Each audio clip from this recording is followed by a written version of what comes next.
Hey everyone, GameHounds podcast. We are here, and you will notice there are 3 people here in the chat. We're actually having a special guest of Mr. Maynard. I'm Edie Sellers. Over there is Nick DiNicola. Down there is Mr. Maynard. And we are just doing our pre-show stuff, because that's what we do pre-show. All right, so let's see. We kind of already done most of our stuff here. We're just putting some stuff together for the last minute. I have some personal news. Oh, same here. Ooh. I'm officially diagnosed after 55 years.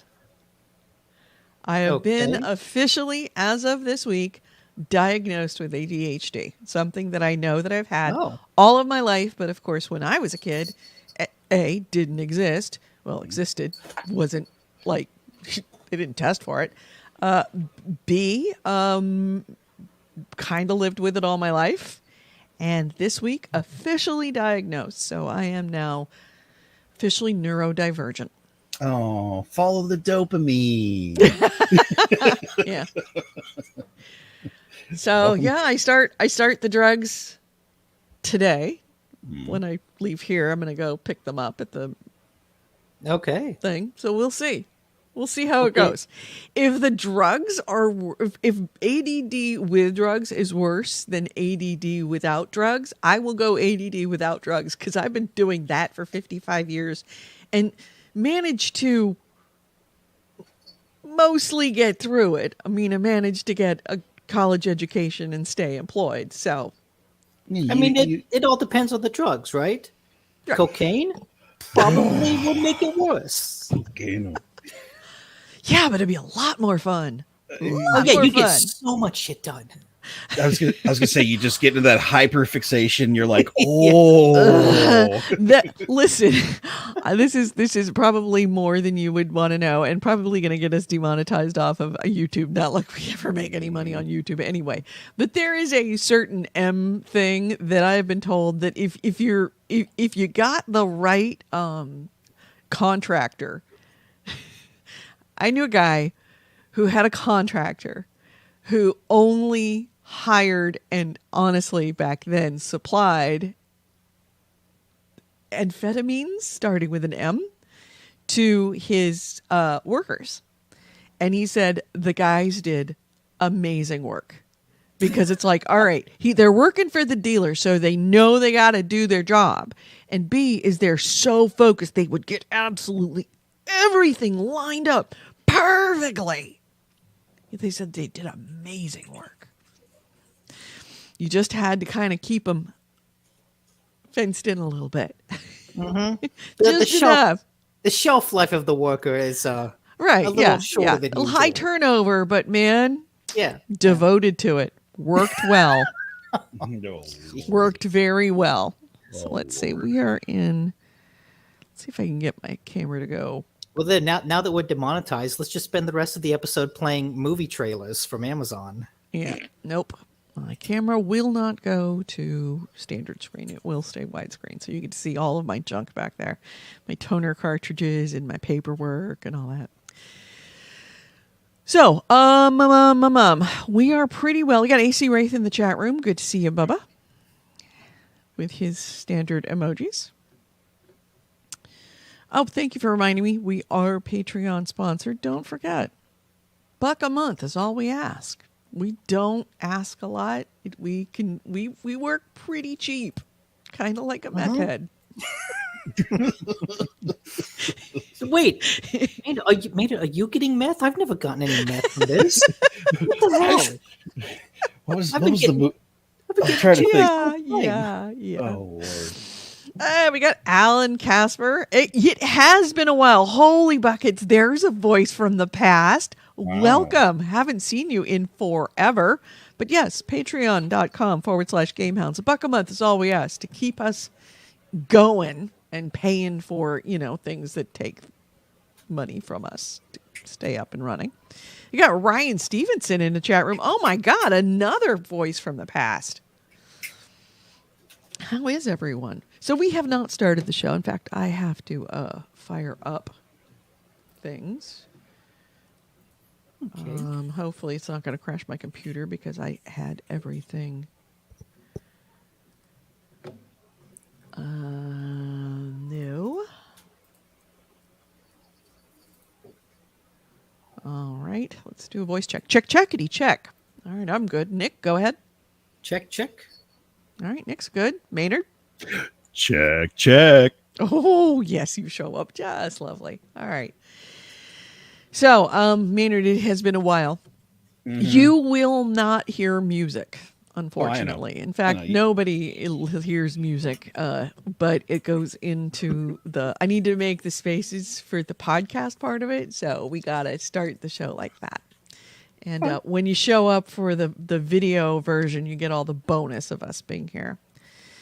Alan says, been loving every second of my Steam Deck, best piece of hardware I've ever bought. We will.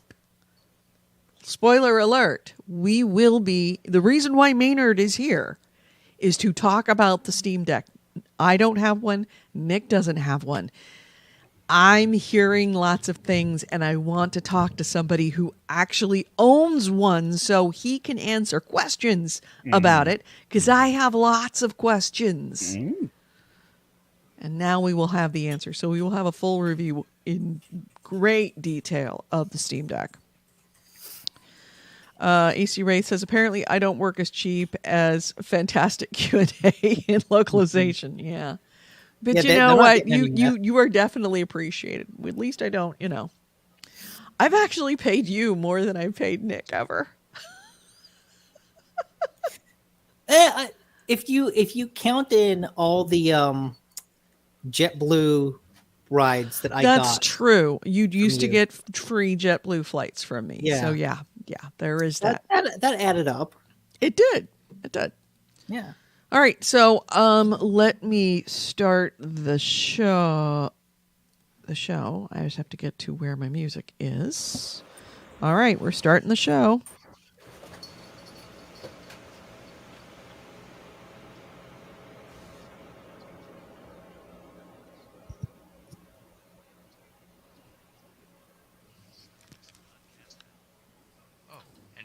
Says to take out the trash and do your homework.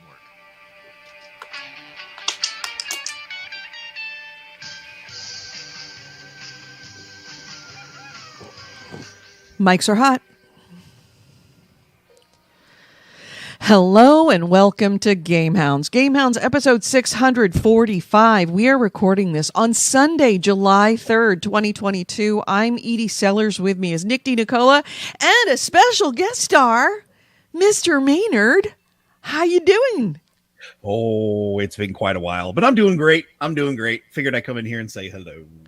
Well, he's here for a very specific reason, and we were talking about it before the show. I don't have a Steam Deck. Nick does not have a Steam Deck. Nope. Mr. Maynard has a Steam Deck.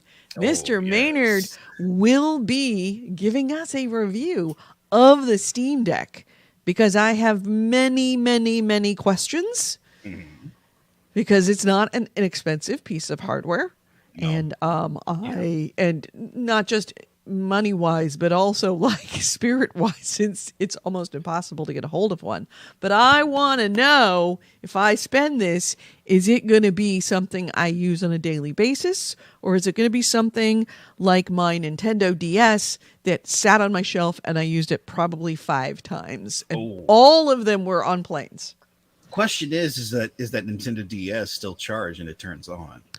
It is not still charged, but I know exactly where it is, because how long has it been since I've used my Nintendo DS? That's how long I've been since I've used my Nintendo DS. That is a layer of dust. That is you found that in an old tomb. I did, but I know where the charger is. It can be charged. Okay, what if you just like open that now and hit the power button? I was gonna say, I wonder if it has any charge. I highly doubt it. I mean, it hasn't been seen the light of day. Oh God. You'd be surprised. So, let's see. All What do we the got? dust. All right, let's see. We're starting it. Nope. Nothing. It is dead. Nope. I didn't think so. I thought that was, I mean, it's probably been 7-8 years before since I've opened it, so it's been a while. Before I mean, that's the first time it's seen the light of, I'm sorry, sweetie, you don't get out much, but you know, you're going back in the corner. So dusty. So, how are you guys? How you guys been? I've been good. I've been moving a bunch of stuff, so I understand dragging old boxes out of closets and taking the top and just wiping it along the carpet to get all the dust off. The old carpet that you're leaving, right? Oh, yes. Oh, yes, yeah, not your carpet. No, not the new place. The old place is like, As a landlord, it's like, I get it, but at the same time, fuck you. Look, I will vacuum before I leave. But until then, like... Your carpet is just a dust cloth. Yeah, until then, hey, if I need to spit, I'm just going to spit on the carpet. No. Okay, good. No. My big news this week, personally, we were talking about it earlier, is I have been officially, and like seal of approval from a doctor, not just me saying it, officially diagnosed with ADHD. So I am now neurodivergent officially. And I start my medication today, and we will see how that goes. I managed to live most of, 55 years of my life without a diagnosis, but knowing that that's a thing. Like back in the day, they called it ADD. Back in early days. And ADD didn't even exist when I was in school. That was something that was like, oh yeah, there's this thing called ADD when I was in like college or out of college. And as soon as it was like, oh yeah, that's me. I got ADD. And then of course I've been living with it all my life and coping just fine and managing to, my brain is, I'm pretty used to it at this point. So we're going to see how this goes. If the drugs are not as good as living with it without the drugs, we won't do the drugs. But I'm going to at least try. Why would they make it worse? All drugs have substitutes. Like I was told, all right, we're going to start you off with something.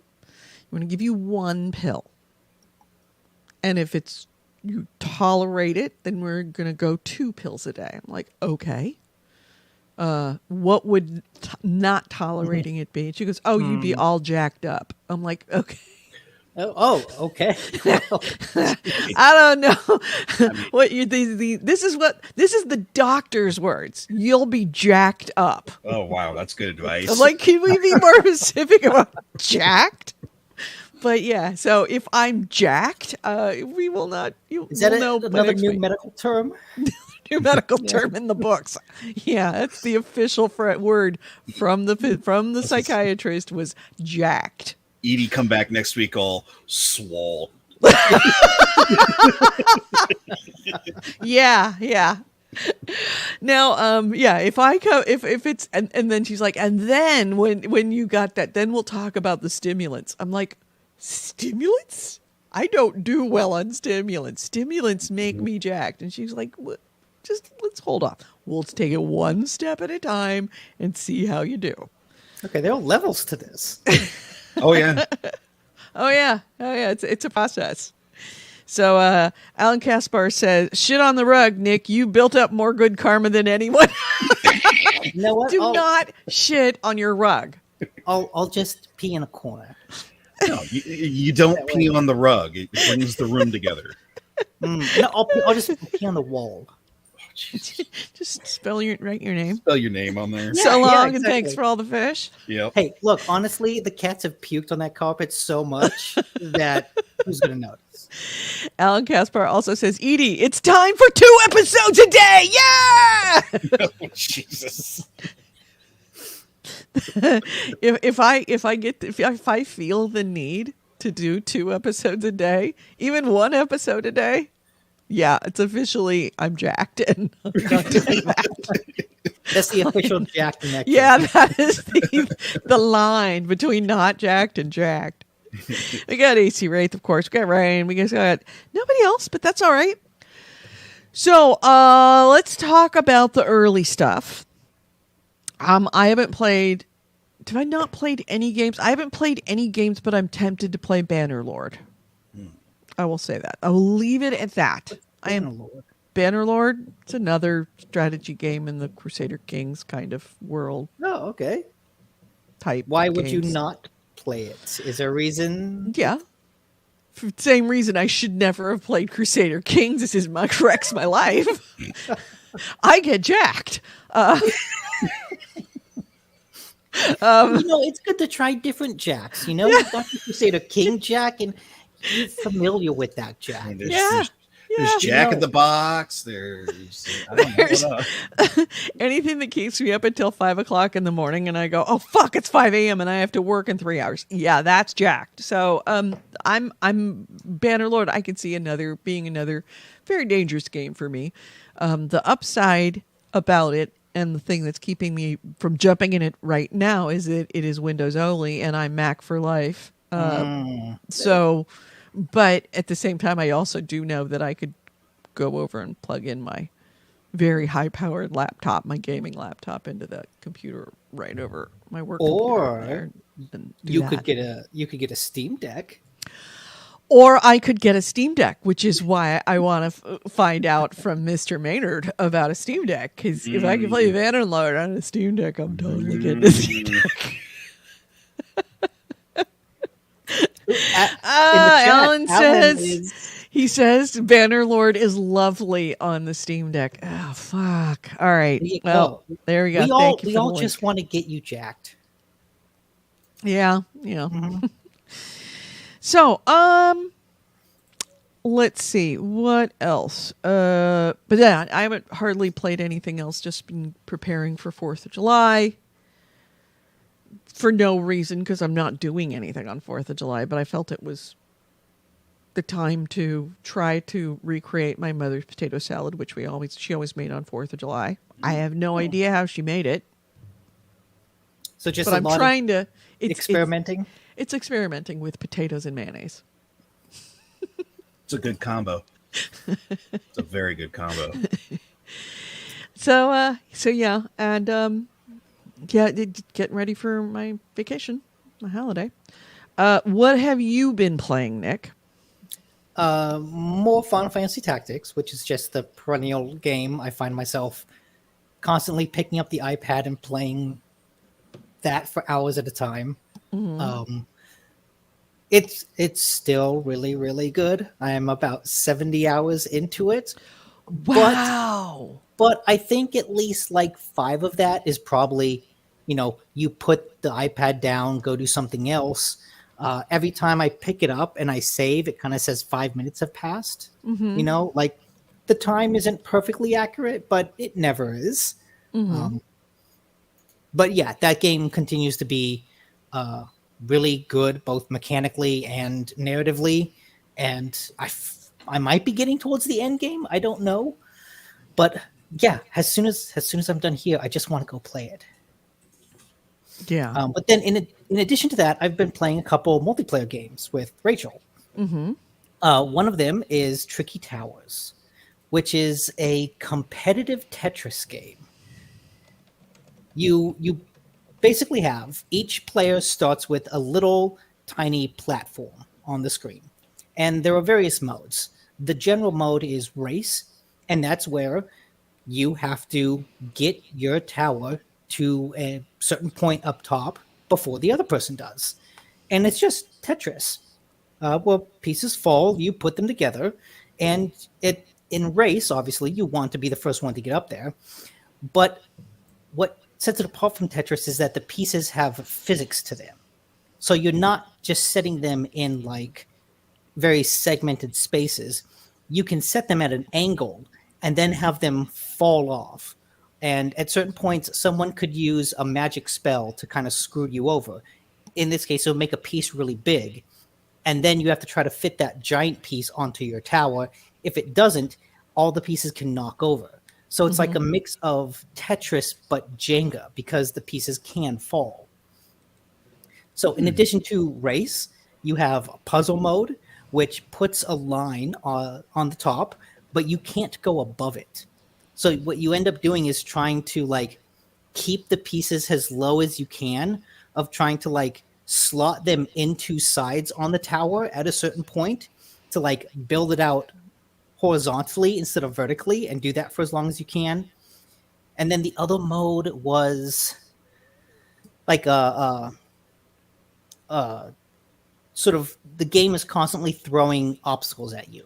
So you're both trying to you're trying to, it's like a survival mode where you have 66 pieces and the first person to place 66 pieces wins. But as you're placing towers, the game is going to like throw different magic spells at both of you to kind of screw you over. And yeah, it's a really cool multiplayer game that's really easy to pick up and play, because at the core of it, it's just Tetris, and everyone knows how to play Tetris. Right. Interesting. And she's enjoying it, and you're enjoying it, I'm assuming? Oh yeah, it's definitely really fun. Now, was she a gamer before she started dating you? Kind of. She plays a bunch of like mobile games. There's a one game in particular that her grandpa has played and turned her on to, that she is constantly trying to get a higher score at. It's again kind of like a Tetris-esque game, but kind of done on a 2D plane instead of a vertical tower. Oh, and it can actually fall. Oh yeah. It looks like it's physics based. Oh, okay. And so you actually have to worry. Oh, you have to worry about physics. Oh, we're watching somebody. Yep. The person in first just went to third because of physics. Oh, the person in first place. Oh no! His whole tower completely collapsed. And that's so it's more Jenga than it is Tetris. I mean, it's still Tetris, but yeah, the Jenga part plays a heavy role in it, because if you place a piece wrong, you can start feeling the weight shift, and then you have to start setting pieces, on the opposite side to shift the weight. There's a cool mode. If you change the difficulty, you can add in like obstacles where there's a wind coming at an angle. And what that wind does is, if you put a piece on top, it'll just kind of slide off. So you end up building kind of at a slight angle, because the wind is supporting it in a way that it would normally. Wow, that looks incredibly fun. It looks like a definitely good screamer. So is this a mobile game, or is this This is on PlayStation. Is it couch co-op or not couch co-op? Both. So you might be able to play it with us. If you have PlayStation. I think it was a PS Plus game, like years ago. That looks like a good screaming game, like late night, get with your buddies, have a bunch of beers, and try and play this game. Oh yeah. It's a great one of those. There's not like a whole bunch of like systems to it. It's not like, I feel like if that game was made today, there'd be some sort of live service aspect, some sort of battle pass that you would get. None of that shit. It's just, here's the game, here's the modes, and it's all of that done really well. Again, I played it on PlayStation, but yeah, I should. AC Ray, thank you. It's available on that, PC, Xbox, and Switch, pretty much everywhere. I'm going to have to pick that up. Same. We're going to have to play that. And scream Absolutely. it and scream at each other. Okay. All right. So, anything else? We also played some Lovers in a Dangerous Space-Time. This is the co-op 2D survival game. It's basically, you have a little spaceship that's a globe, and it's a 2D plane, and inside it there's a bunch of rooms. And so you're running left and right, up and down, like any 2D game, and getting on guns on the side and the top, kind of like the Millennium Falcon. Then there's also a map room, there's an engine room, and there's like a shield. And you kind of just travel around this little universe trying to rescue bunnies to restore love to the universe because something went wrong. Evil came in, took all the love away, and you're trying to rescue these bunnies. But it's fun because there are more rooms than there are people, right? It's a 2-player game, but there's what, 4 guns, the engine, the map, the shield, like 6 different things that you need to be doing at once. So it's a lot of, oh, someone's going to get on the engine and steer us until we get into an enemy counter. Then we've got to hop off, get on the guns, shoot them. Oh, shit, we're getting attacked from the other side. Hop on the other gun. Someone hop on a shield. And it's a lot of trying to balance these multiple things at once with 2 people instead of 1. Yeah, it's a bit like, I mean, I don't want to say Among Us, but it's that same concept of being like in a ship that multiple things have to be done and you have to go to different areas in order to do them. This was one of the first ones. This is an older game. I mean, I remember seeing this at PAX, 6 or 7 years ago, at least. Yeah, it was a long time ago. What year? Go chat room. What year did this game come out? Because it's old. For some reason, I want to say 2016. I have no idea if That that's seems about true. right. But the system leads to a lot of cool moments because, like, you get to an area where there's a little bunny and you have to get the cage. And then when you destroy that cage, things appear all around you. So all of a sudden you're in a battle, enemies are spawning all around you, and you have to, like, okay, hop onto one gun, someone get on the shield, someone get on the super weapon. Or other times you get close to a bunny, you rescue it, and then all of a sudden something explodes. And the explosion starts slowly expanding. And it's like, somebody get on that engine and fly us out of here. And it's like the end of Star Wars, right? You know, when there's a explosion in the center of the Death Star and the ship is trying to escape the explosion. It's a lot of that where, you know, you've got the Indiana Jones ball coming after you and someone has to get on the engine to get you out of this maze. Someone has to get on a gun to shoot the enemies ahead of you. Yeah. Released September 9th, 2015 with a 4-player update in 2017. Oh. So That's yeah. 7 years old. Yeah, it's ancient, but at the same time, it's still a really good game. Oh, yeah. That means we probably saw it in like 2014. No, we probably saw it in 2016. I know that I can go back into our podcast and find it. It'll be in our podcast because I remember creating back when I did our PAX Supercut. Back in those days, I remember that was one of the games that we saw because I remember putting Bruce Coburn's music as the bumper.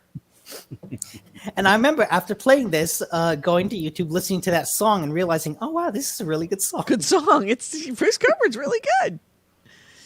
Anyway, so yeah, Lovers in Dangerous Space Time. Finally, you played it and it's worthwhile. Mm-hmm. Absolutely. What did you play it on?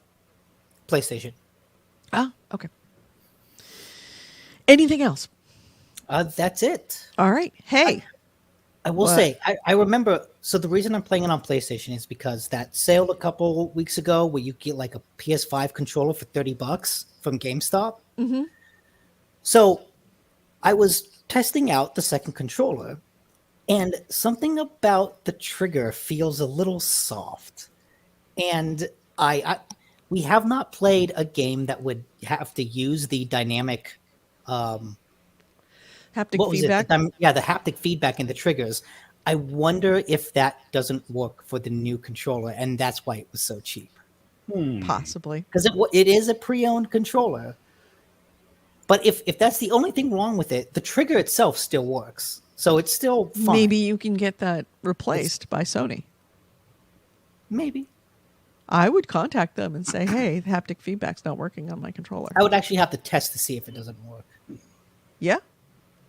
Well, we can always go to what was the game that first came out that we played with it? The Astro. Astro. Robot. Yeah, Astro definitely uses all the haptics. Yeah. So, hey, That's it. you know what time it is, Nick? It's time to talk about the Steam Deck. Maynard, tell me about the Steam Deck and can I play Bannerlord on it? Oh, okay. Well, I have mine actually here. Uh-huh. It is lovely.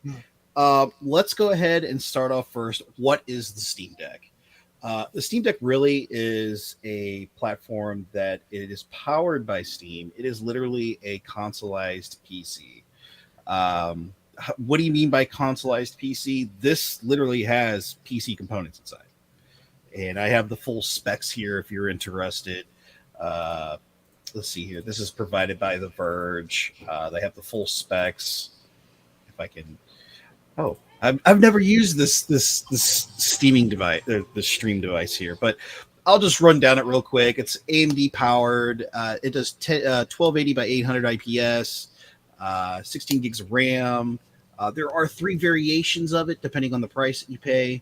USB-C powered, which I'll come back to that in a little bit with some extras you can do with it. Dual Wi-Fi. You know, it's all the typical stuff you maybe find in a laptop. But the setup is all controller based, and it's really hard to describe. You have to have it in hand. That's the thing. You have to have it in hand to experience this. But I'll try to describe it as best as I can. Is it easy enough to like navigate through the menus and things using the controller? Absolutely. You can just scroll around, and the really cool thing about this device is it is using a custom OS. It's using actually SteamOS, which is Linux distribution. So you're thinking, wait, Linux distribution? This isn't Windows? It actually can run most of the Windows applications too. It actually has a way to, how would I say this, translate it into like Linux lingo to run it fine, or a game that's running on Linux already. So you've got a wide variety out here that you can play on it. Graphically, it runs quite well. Depends on what games you have. I've thrown wide varieties of games in here. Fallout New Vegas is one of the big ones that I've been playing. I've been replaying through it, which is wonderful. You know me. I mean, you can see in my background all these old classical games. More of the classic PC games I played on here, like Doom or Heretic. I'm actually going through my list right now on here. So the other newer ones I've been playing, like Ultra Kill, plays on here perfectly fine. The main thing is that you have to have that mentality that you're coming into this. It's not going to play like you play on PC at home. You have to think this is an alternative as to not carrying a laptop, but still able to play your games on the go. More so like the Mountain Blade game that you were talking about, Edie. Bannerlord, yes. Every game on Steam is compatible with the Steam Deck. However, there is a chart system that is with it that will tell you if it is fully compatible with the Steam Deck or they don't have any support to it. You'd be surprised, some of the games that I have on here that are not supported on Steam Deck that will still run on here have a lot of community support that will actually allow you to play the game on it. It's super nice. A good example of that is the original System Shock. The System Shock Enhanced Edition doesn't have full support, but the community has come together and put a huge controller layout on it that works perfect. And it runs very well. I think what really surprised me graphically, the most intensive game I put on this is BeamNG Drive, if you've ever heard of that game. Mm-hmm. It is a full soft body driving simulator. And basically, I can set this up and it'll play 30 frames per second, no problem. Crash into a wall, have a hell of a time. But you can go, let's see here. I'm about to try out Wreckfest here in a little bit after the stream and see how that goes. But everything I've thrown at it, it's worked. It's been great. And go ahead, throw me more questions. Like what would you like to know? My concern is playing on a small screen like that. That it takes away from the experience of playing. It takes away from the immersion of it. I wouldn't say so, because I mean, look at the Switch. Do you play the Switch portably? I don't know how to Switch. Nick? I don't play it. Well, I don't play it outside, but I do often just unhook it from the TV and play it in handheld mode, like on my couch. Yeah. Now, with that, does the immersion still get you into it? Get you wanting to play a lot of whatever you're on there? Like you're playing whatever, I don't know, Metroid Dread for like, you don't realize you've been playing it for 2 or 3 hours. You're like, oh shit, it's been 2-3 hours. Yeah. With that one, I have found that the screen is like just big enough that things like small text aren't an issue. I can still read it. Things like, picking out tiny little details on the screen, it's fine. I can actually pick out those details because the screen's just big enough and bright enough and detailed enough that it's not an issue. What's the screen size on the Steam Deck compared to a Switch? I would say it's very close. Okay. It's very close. If I had time, I'd run and grab my Switch and show you, but I don't want to interrupt the stream or anything. But I will say for the games that I have been playing on here, like, how there's a lot of text in Fallout New Vegas. If you have the closed captions on, you can read it perfectly fine. As long as your eyes are good. So, but graphically, it looks wonderful, even though that is an aged game. When did that come out? Like more than 10 years ago, like 15 years ago or something like that. But either way, a lot of games like that, it's working with an IPS screen. So it is very good to look at with your eyes, and more so that, I mean, I don't know how else to describe it. That's the thing. Now, if you are wanting to, when I was talking about the USB-C, this USB-C isn't locked in like how the Switch has its own dock, and you can only use that dock or whatever. Somebody's hacked one up and done whatever. They have a Steam Deck coming, but it's not available because they're delaying it. You can still use a typical USB-C hub, and with HDMI out and everything, and it'll go on a monitor. You can play it on a monitor if you want. You hook up a controller to it. Think of it as like, you remember the PSP Go? Yes, I do. Bingo. So if you have like a spare controller laying around and you want to hook this up to your TV, boom, you can start playing it. And it'll be graphically higher. You can play it at 1080p. I've seen people push this to 2K to 4K. Really? Mm-hmm. What's the battery life on it like? That, I'm going to say right now, is a negative. Okay.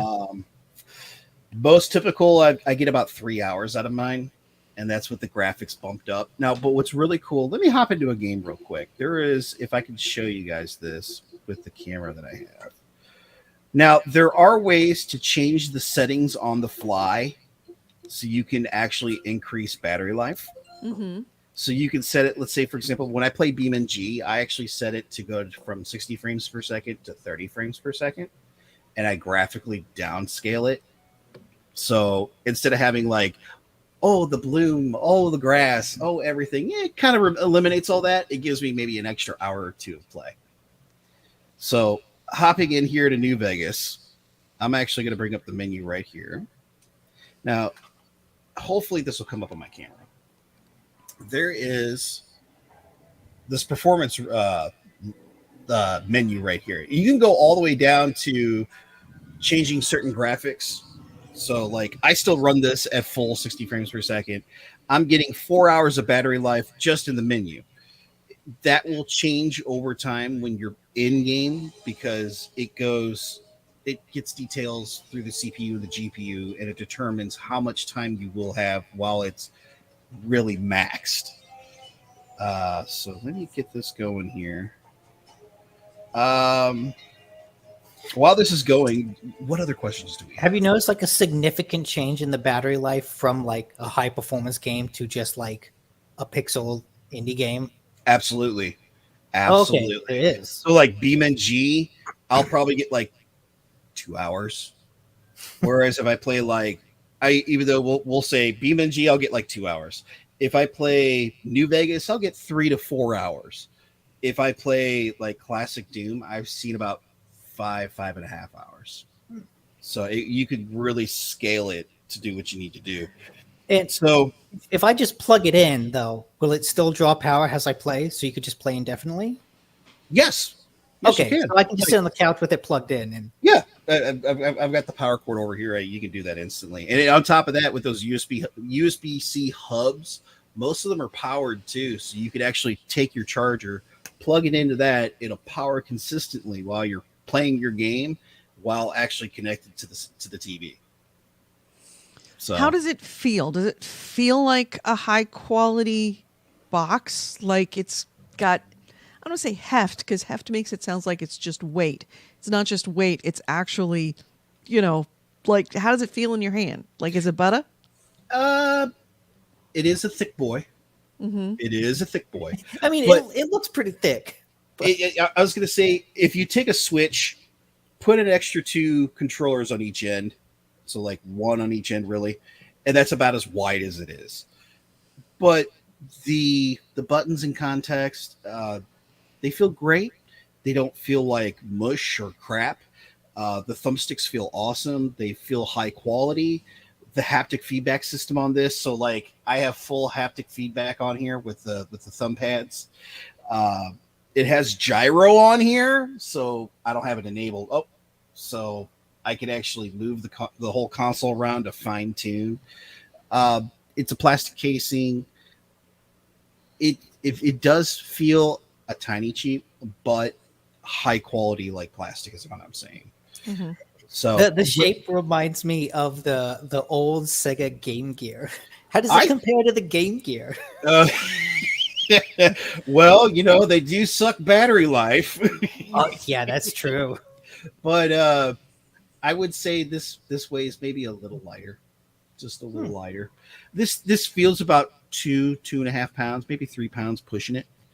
But I mean, think of the controller layout setup is like a mix of the 360 or Xbox One with the PlayStation 4, PlayStation 5. Because you know how with Xbox you got your thumbs like this for controller, mm-hmm. So offset. Yep. Where PlayStation it is, the same. Yeah. It does have that same feeling of a PlayStation, but it has its own feeling where it's its own unique way.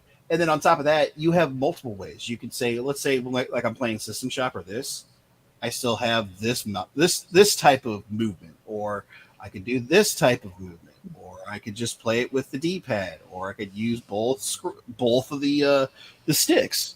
Huh. So, do you find, like, for Vegas right there, you would just like using the stick to look around and using the pad to move around? Do you find yourself preferring one over the other? No, I use both, and it's customizable to a point that you can do it any way you want. There are also buttons on the back too, so you got 4 buttons on the back you can program. I mean, it feels great. I like it. I really do. See, I had a question and it just went out of my head because I was thinking about the haptic feedback. Do you see 3 pounds is not an inconsequential amount to walk around with, to be out in the world with? How are you finding it? You're taking it out in the world, or are you just mostly playing it at home? I'll be honest. I actually have taken it with me to work, but only when my work is done. So what I do, like I work nights, so I'm sitting there. I'll get all my work done, and I've still got an hour to kill. And it's like, all my work's done. I have nothing else to do.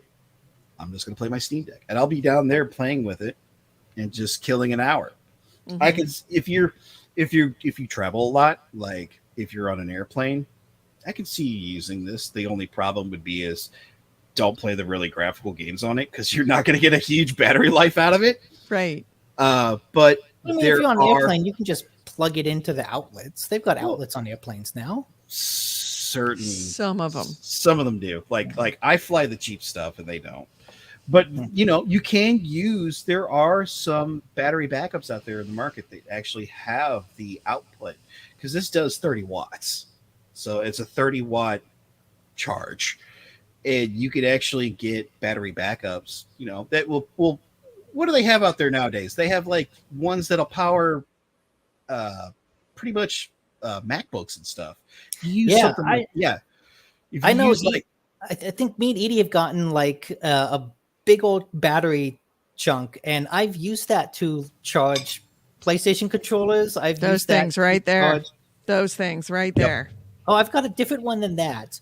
But I've used Oh, my wow, battery that to is- like charge anything. The Switch one time was like running low on batteries, and I didn't want to plug it into the TV, so I just plugged it into the battery charger and charged that as I was playing. So here's another really cool thing I like about the Steam Deck. Since it is Linux distribution, I mean it's open source. So let's say, oh boy, I'm at work. My laptop's not charged. What can I do? Oh wait, I could actually hook up my Steam Deck to the monitor and then plug in a keyboard and mouse, because here's one of the other cool things. You can actually switch this over to desktop mode.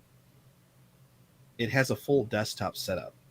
So it's actually powered up right here, and boom. It's literally a full desktop. So you can actually do whatever productivity you could do. There is third-party support. You could do other things on here that Steam's cool with it. Valve's like, it's yours. Just don't screw with a whole bunch of stuff. But there has already been support for GOG. There's already been support for what is it? EA. What else I've seen support, like unofficial support. This isn't full support through Valve, but this is unofficial support. Also Epic Game Store. So people are actually finding ways to improve this system outside of Valve's, in studio. And that's always been the thing. Valve's always been like, let the community figure it out. And the community figures it out. Yeah, like for better and worse, they've always been really, really open with their stuff. Absolutely. And this is one case where I think it's worked out to the benefit of everybody. Yeah. I have not done it yet, but the one thing I have been told, and I need to try it, let's talk emulation. I know it's a gray area. Mm-hmm. I mean, from what I've seen and heard, emulation is good up to early PS3, which is quite shocking. So I've seen people on here playing Ridge Racer 7 on the PlayStation 3 on this, which is just mind-blowing. As a device like this, portably, can play that at 60 frames per second, no problem. But think of it this way, more like this could be your one stop. I mean, if you have not invested in anything else, if you've been like PC always, or you haven't gotten into any of the new consoles, you could actually, if you know your way around of programming or setting up things and following instructions, you can have this set up to have almost every game that you ever wanted to play from now to the beginning, as long as you have access to it. So what comes in the box when you open it up? You get 3 things. So you will get the console, which is quite lovely. You also get a free hard case, which very nice. It is sturdy. I mean, I've thrown this in my backpack and threw it on my motorcycle and went to work or wherever I was going. And you also get the 30-watt power charger, which is sitting right down here too. So it depends on versions as well, because this model here is the lowest model. This is the 64 gigabyte. And I have a 512 micro SD card in here, 512 gigabyte micro SD. This model is $400. It has done everything I've wanted it to do so far without flaw. There are 2 other variations. There is a 256 M.2 model, which is the middle ground, and then there's a 512. The 256 If I remember correctly, I've actually got the site right here. The 256 NVMe SSD, which is like M.2, $530. You still get the same case, you still get the same charger. You just get that is as much as a PlayStation, as a Yeah. PS5. That's as much as it's more than an Xbox Series X. Well, we're not to the 512 yet. The 512 is $649. But you also get an exclusive carrying case with that, which is different from the one that I have. And it has a premium anti-glare glass. So it has anti-glare on it. From my opinion, I have But is the hardware at all different? Nope, it's the same. That is a It's big jump up for drive. A case and a screen. No, it's the hard drive. That's the extra money. Here's the thing. The memory in here uses specific M.2 size. It's not really fully available on the market yet. You could find it, but it's not cheap. It is not cheap.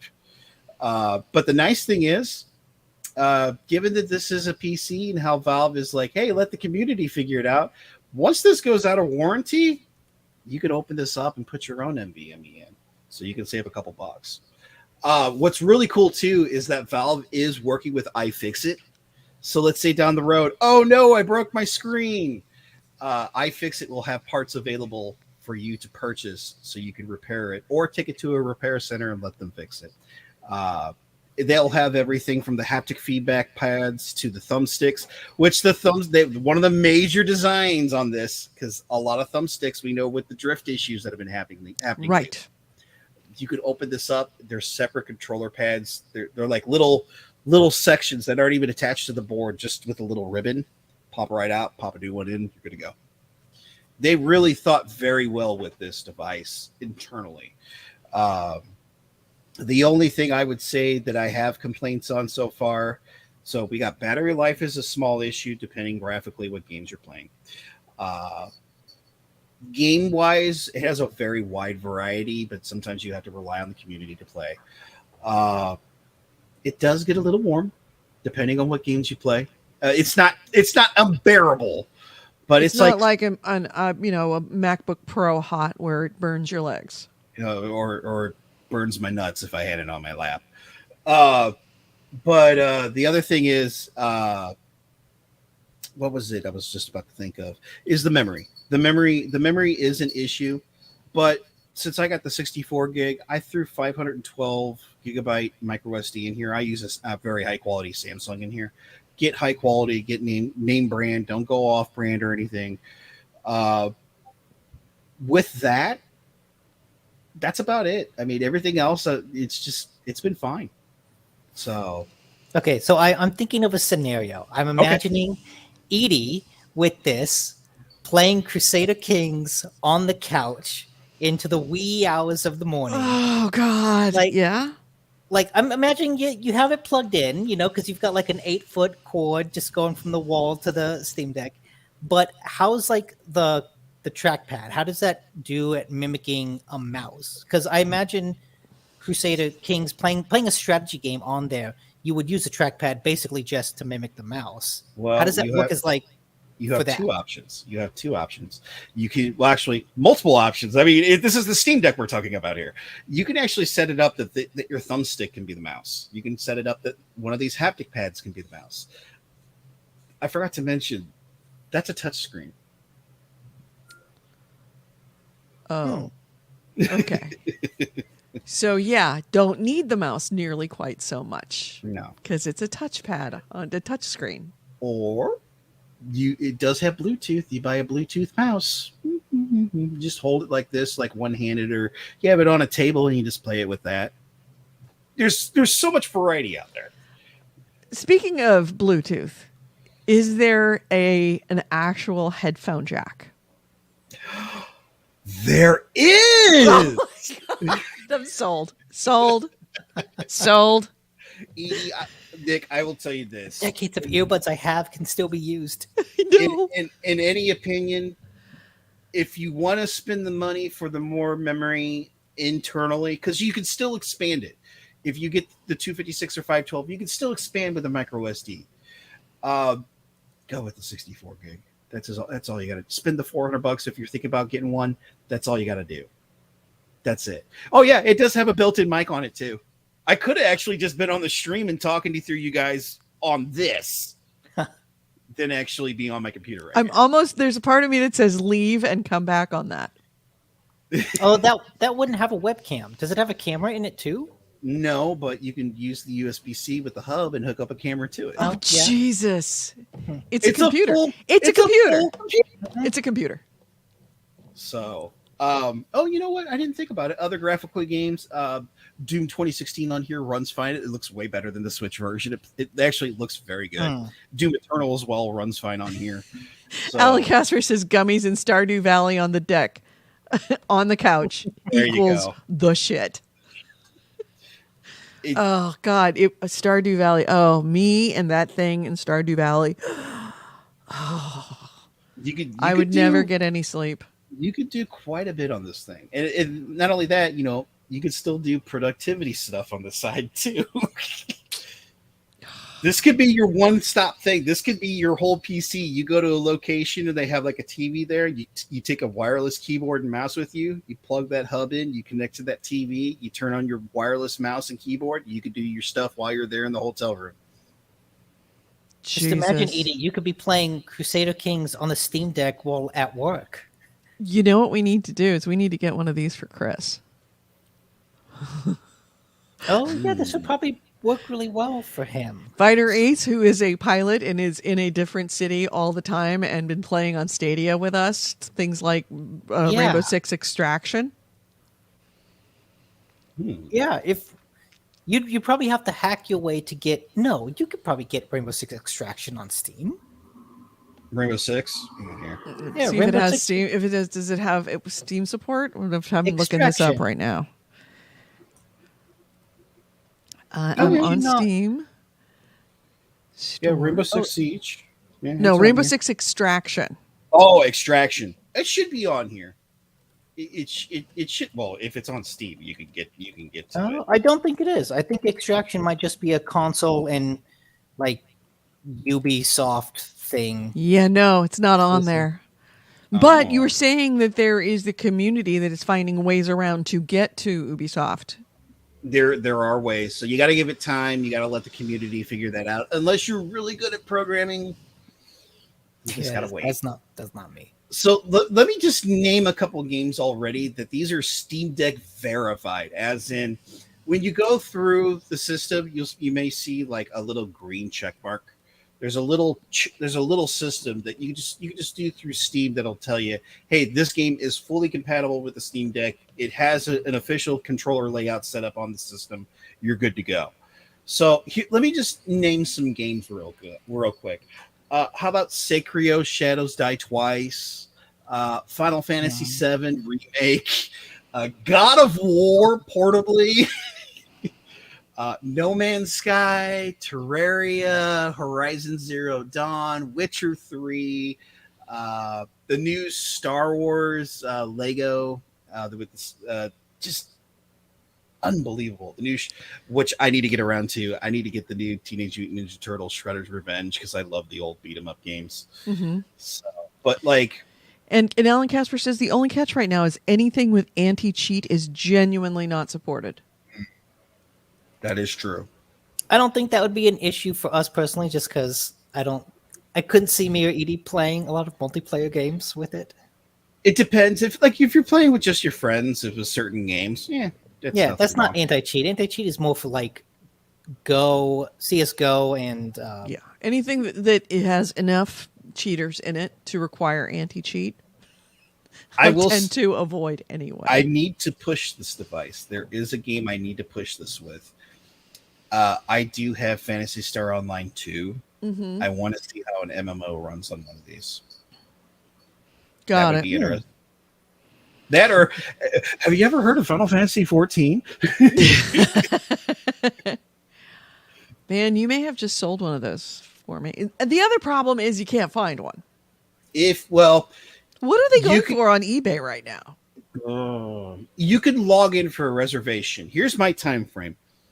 The day it was announced in 2021 last year on July is the day I put my $5 reserve in. You just put $5 down. That's it.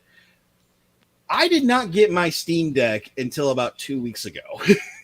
And so I got lucky enough that I was in Q2 of 2022. Right now, if you put your $5 reservation in, they're saying after Q3, October 2022 or later. That is not guaranteed. A lot of stories are coming out. At first, a couple weeks ago, they were saying, "Oh, it might be longer, but we have some news down the road, so we'll just we'll wait for that later." So this isn't so much a matter of like, oh, you can't find it in stores; it's impossible to find. It's more of a matter of there's a line in front of you, and when you want to get in the line. Yes, it depends on. Do you want to get on the line now or later? And I'm going to tell you right now, if you are sold on getting one of these, put your $5 in now and just wait, because don't pay the premium or don't pay the scalper's fee. Right. Just wait. And you'll know by the time you actually get it, you'll know if can you cancel it once you've put your $5 down? Yes, you can. Okay. I mean, even if you can't, what, you lose $5? No, they just give it back to you. So I mean, I have friends who actually got theirs before mine. They'll send you an email. They'll send you an email and say, "Hey, your Steam Deck is ready to go. Would you like to do the full purchase now? You have 3 days to make that purchase." I had one friend who she was on her last day and she didn't have enough funds. So she's like, "Sorry, no, I can't." They're like, "Oh, okay, here's your $5 back. It's all good." Okay. I'm putting my $5 down right now. 64 gig. So let's see. I'm Steam Deck. I'm seeing. Yeah, there's a 64 gig, a 256, and a 512. Question is, which one do I want? I'm telling you right now, it depends on what games you're playing. Look at how big those files are on your computer, and they determine how big of an SD card you're going to need. Because the speed, like I watch Linus Tech Tips a lot too. They have done a lot of comparisons that there's not much in speed difference between the NVMe M.2 and the micro SD card. I'm telling you right now, save the money. Just get the $400 model. Okay. All right. And Alan says, "I love my 512." That's your choice, Alan. If you wanted to pay the $512, that's all you, buddy. $649 is a big chunk of change. Whereas, yeah, I mean, right now you can go get a micro SD card on Amazon probably for $50, especially something name brand. Like I got a Samsung 512 for $50, and it's held me perfectly fine. Yeah. All right. Okay. So. Interesting. If there's one thing you could fix about it, what would you fix? Battery. What's your downside on it? Is the battery, huh? Battery. Oh, how's the fan? I had heard people talking about the fan. Usually I have Bluetooth earbuds in, so I'll never hear it. But there have been times I've played it. I've never actually heard the fan go off on this thing. It's because the games that I'm mostly playing are not super graphical. Like, even though I play like BeamNG, I really haven't pushed it that hard to have the fans go, woo! Not yet. So, yeah. Okay. I'm sold. What else you been playing? So what have I been playing? What have I been playing? No. What have you been playing? We'll be here. Then it'll be a 4-hour show. Oh, look at this whole wall here. I mean, I could go pick what whatever haven't I been playing? Oh, Alan does point out, yes, the speakers they don't sound tinny. They actually sound very decent on this. Oh, cool. So, in case you want to annoy people on the bus. You can. You can if you want. Are they loud enough? Yes. Like here. Even for old people like me? Here. Can you hear that? I can. Yeah. Is it only like one speaker on it, or there's a? Oh, it's dual. It's stereo. Stereo. They're down here. The one issue I find playing on the iPad a lot recently with Final Fantasy Tactics is depending on how I hold it, my palm might cover up the speaker. I would So think you would. I mean, we live in a day and age. Why do you not have ear pods? I don't need AirPods. I don't. Nick use doesn't them buy things he doesn't absolutely need, and even only after he absolutely needs them, and everybody complains about him not having them. Or you can have Raycons or whatever Bluetooth earbuds out there. There's really good earbuds out there for $20 or $30. There are, Nick. But I could just annoy my girlfriend with all the boop, beep, boop, beep, beep, beep of navigating menus. You want to make her happy? Beep, beep, beep, boop, boop. Pay the $30 and get the earbuds, buddy. Beep, boop, boop.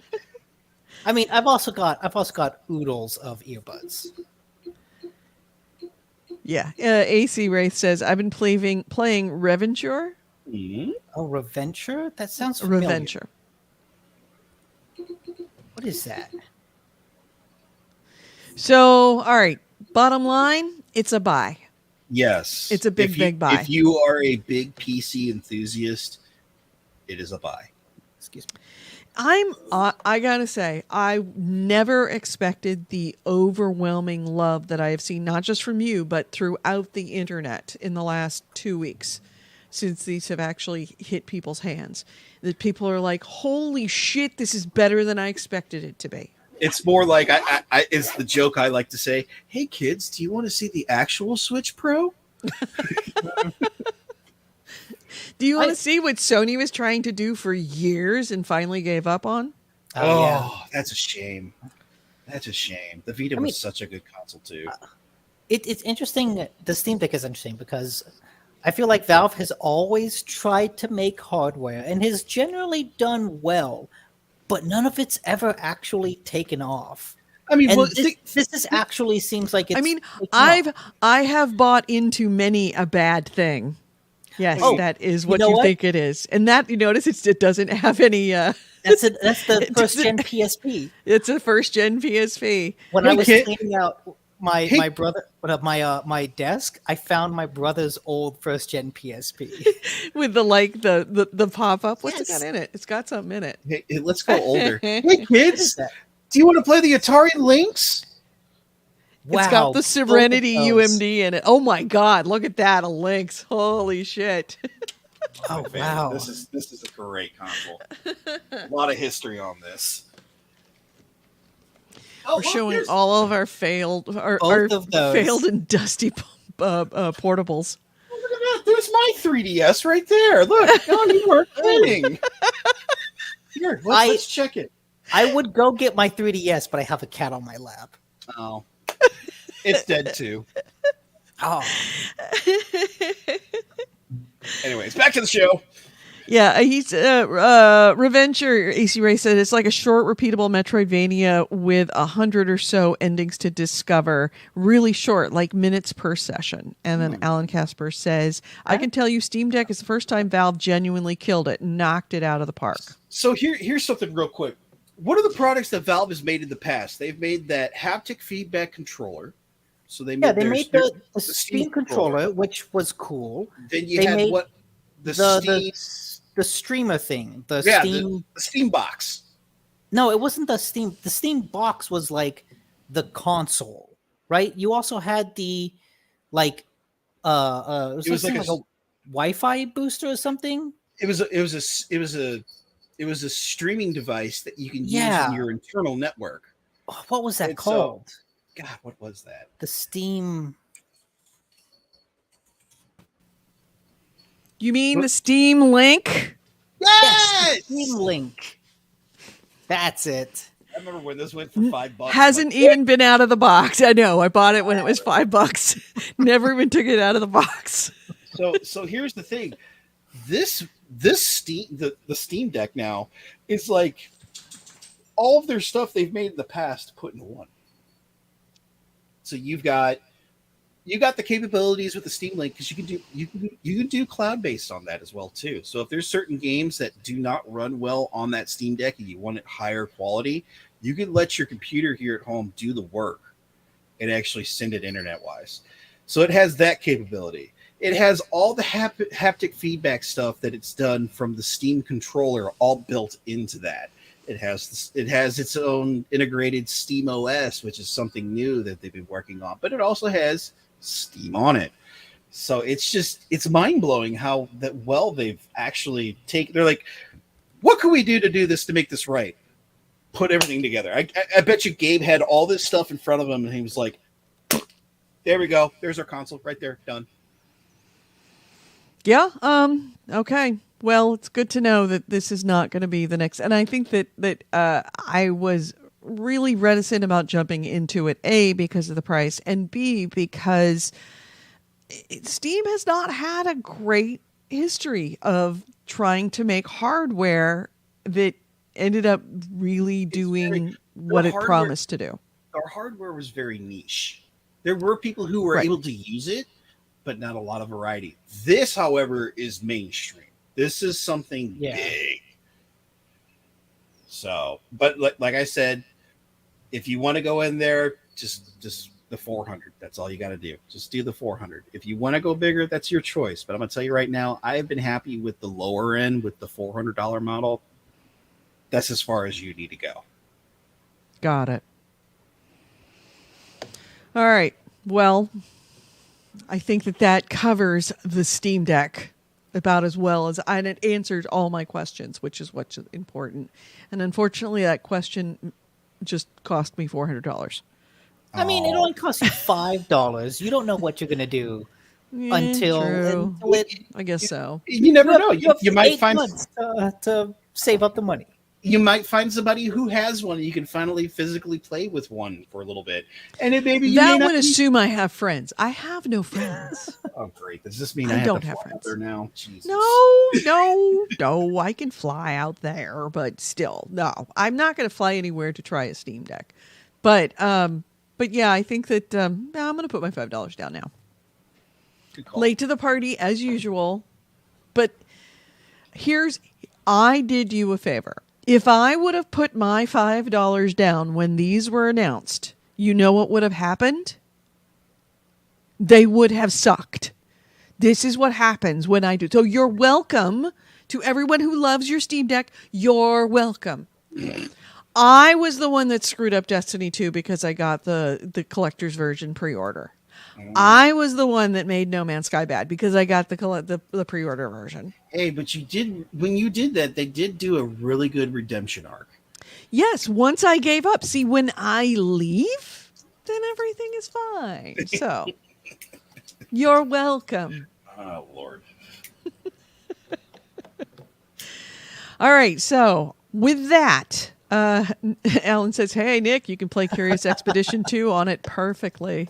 By the way, did you ever play 2? I bought it on the Switch. I wanted to play it, but then I started Tactics. Yeah.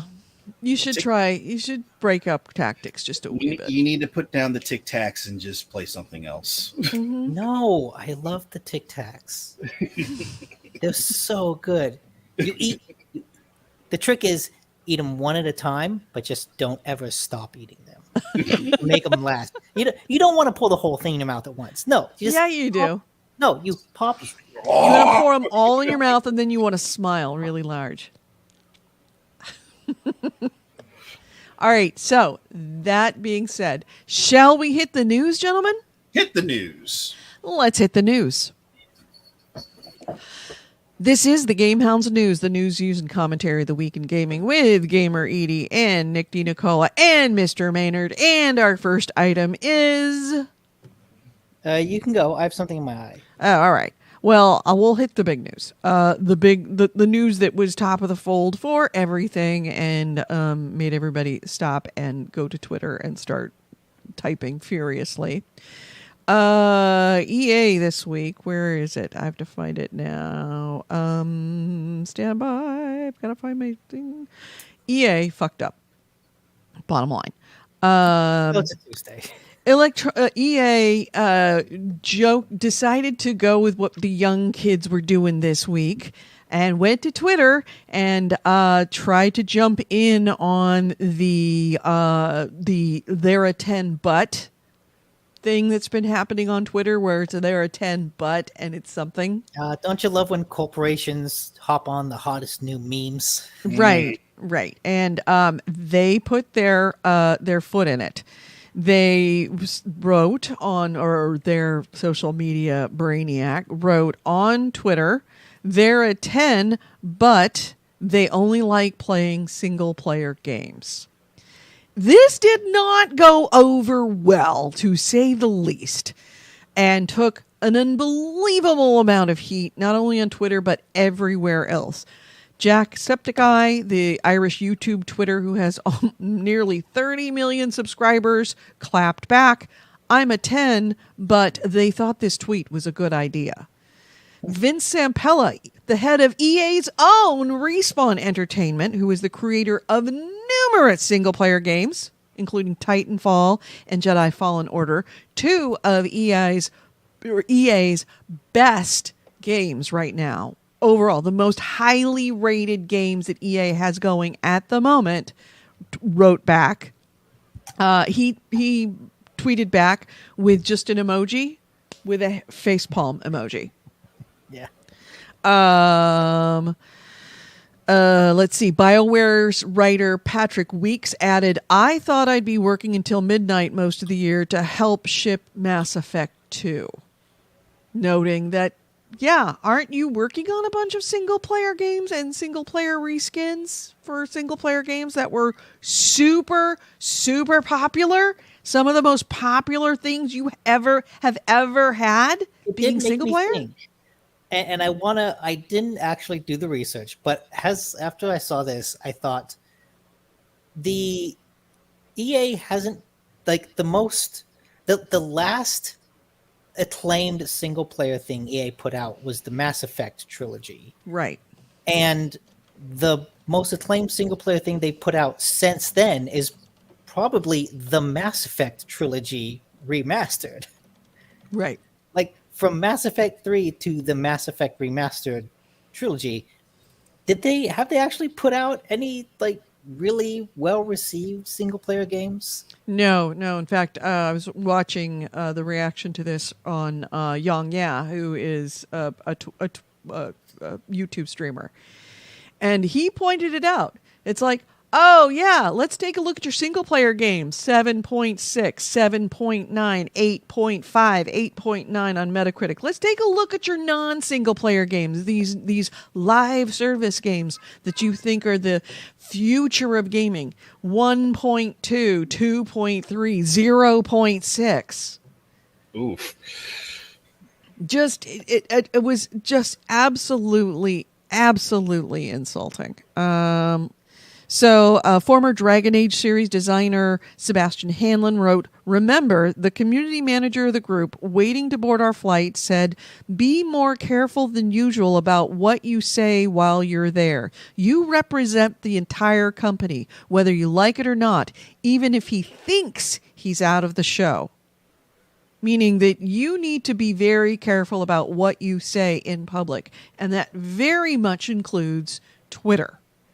Then, yeah, while being cute and making something that you thought is adorable, you have to realize you're representing a company, and it matters. And it insulted not only everybody who likes single player games. Hello, everybody who liked any of EA's single player games, but moreover, it insulted all of the developers that are working on or have worked on their single player games. It was just absolutely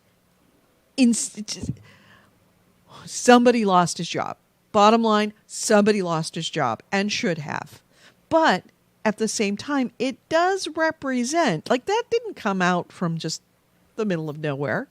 It kind of gives you a very small window into the workplace culture of EA right now. I mean, EA has been saying for years that, like, we want to shift focus to microtransaction and live service. Right.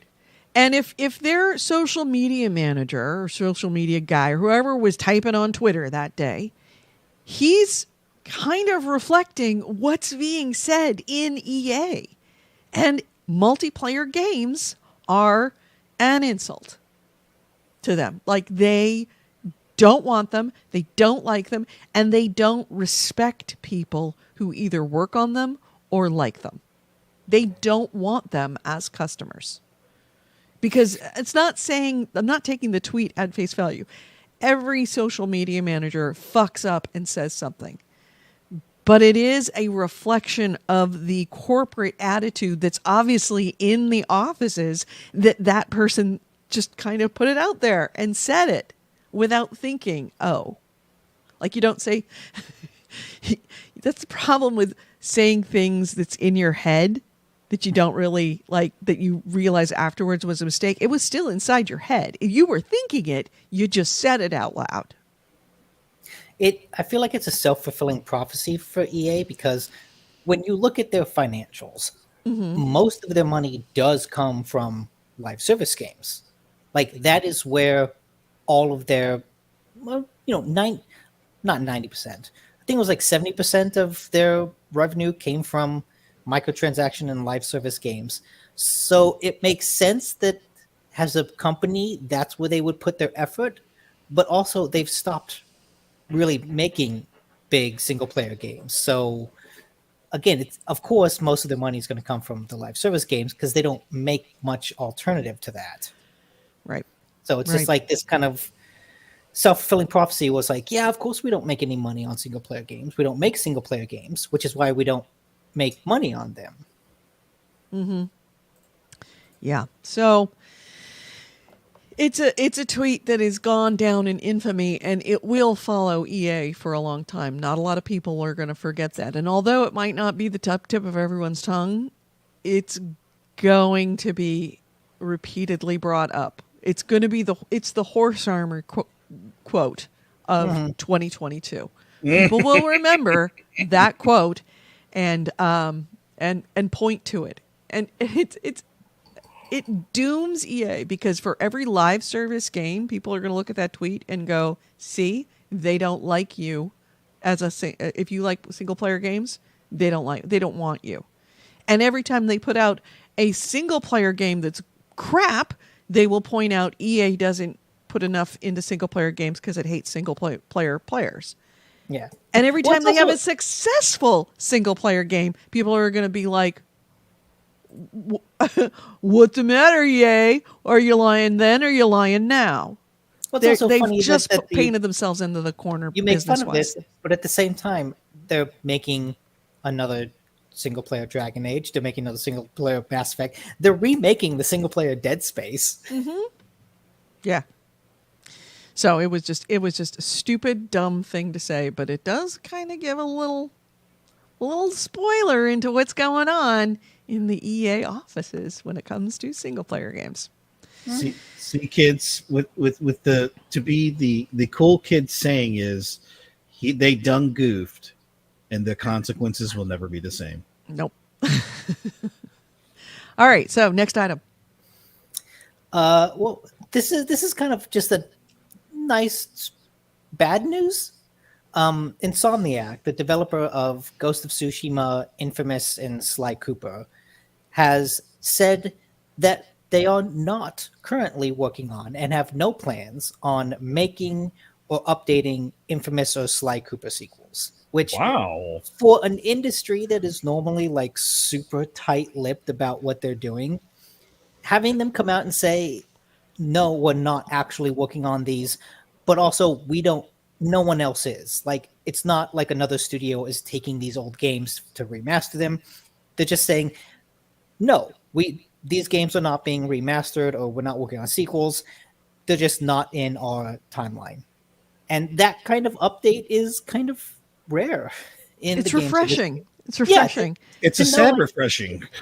It's sad, yeah, because like, hey, Infamous was cool. The Sly Cooper games were really fun. But it's at least nice to know, they're not just going to tease this for years while having no plans to do anything about it. Right.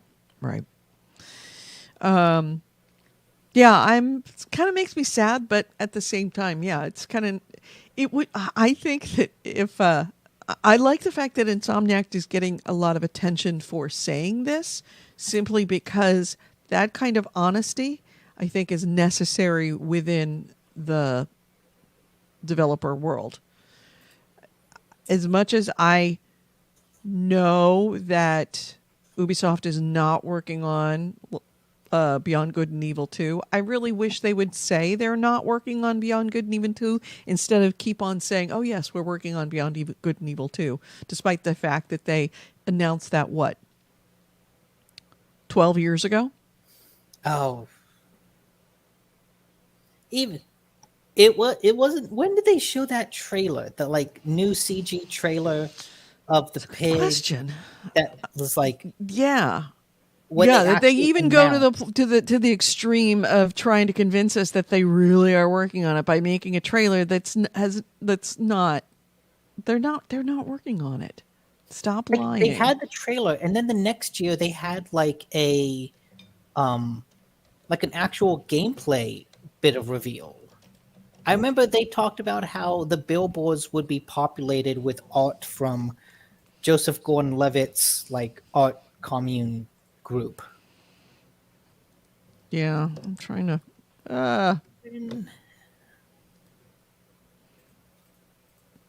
my computer is freaking out now. Okay, wait, I can find this. I have to close this screen because it's obviously the the Steam Deck preview.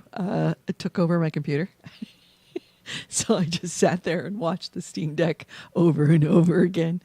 2017. 2017 is when they showed off the in-engine demo. Oh. Gosh, that was...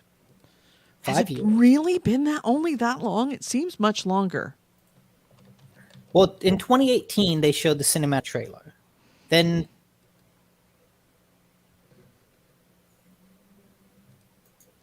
No, wait, 2018? No, 2017 is the date I got. Yeah, I'm pulling up the gameplay trailer. Yeah, and it's a lie. It's all a lie, and I wish they would just tell me the truth. They're not doing it. They're not doing it. So it's yeah. I just wish that the more companies were as forthright and honest as Insomniac has been about this. So, next item, Maynard. Well, I have some interesting news. You guys know I'm part of like the retro community as well. And one of the big consoles of a very popular music developer or musician, or how would I would say, Tommy Tallarico. How about that? Unfortunately, does not look like it is going to happen at all. Everybody's very familiar with the Intellivision Amico. Everybody? Mm-hmm. Yeah. Okay. Just want to make sure. That was the one that seemed like it would come out. The Atari one was like the thing people were joking about, like, oh, it's a ghost, it's vaporware. It still came out with that Atari thing came out. What is it? The VCS? Yeah.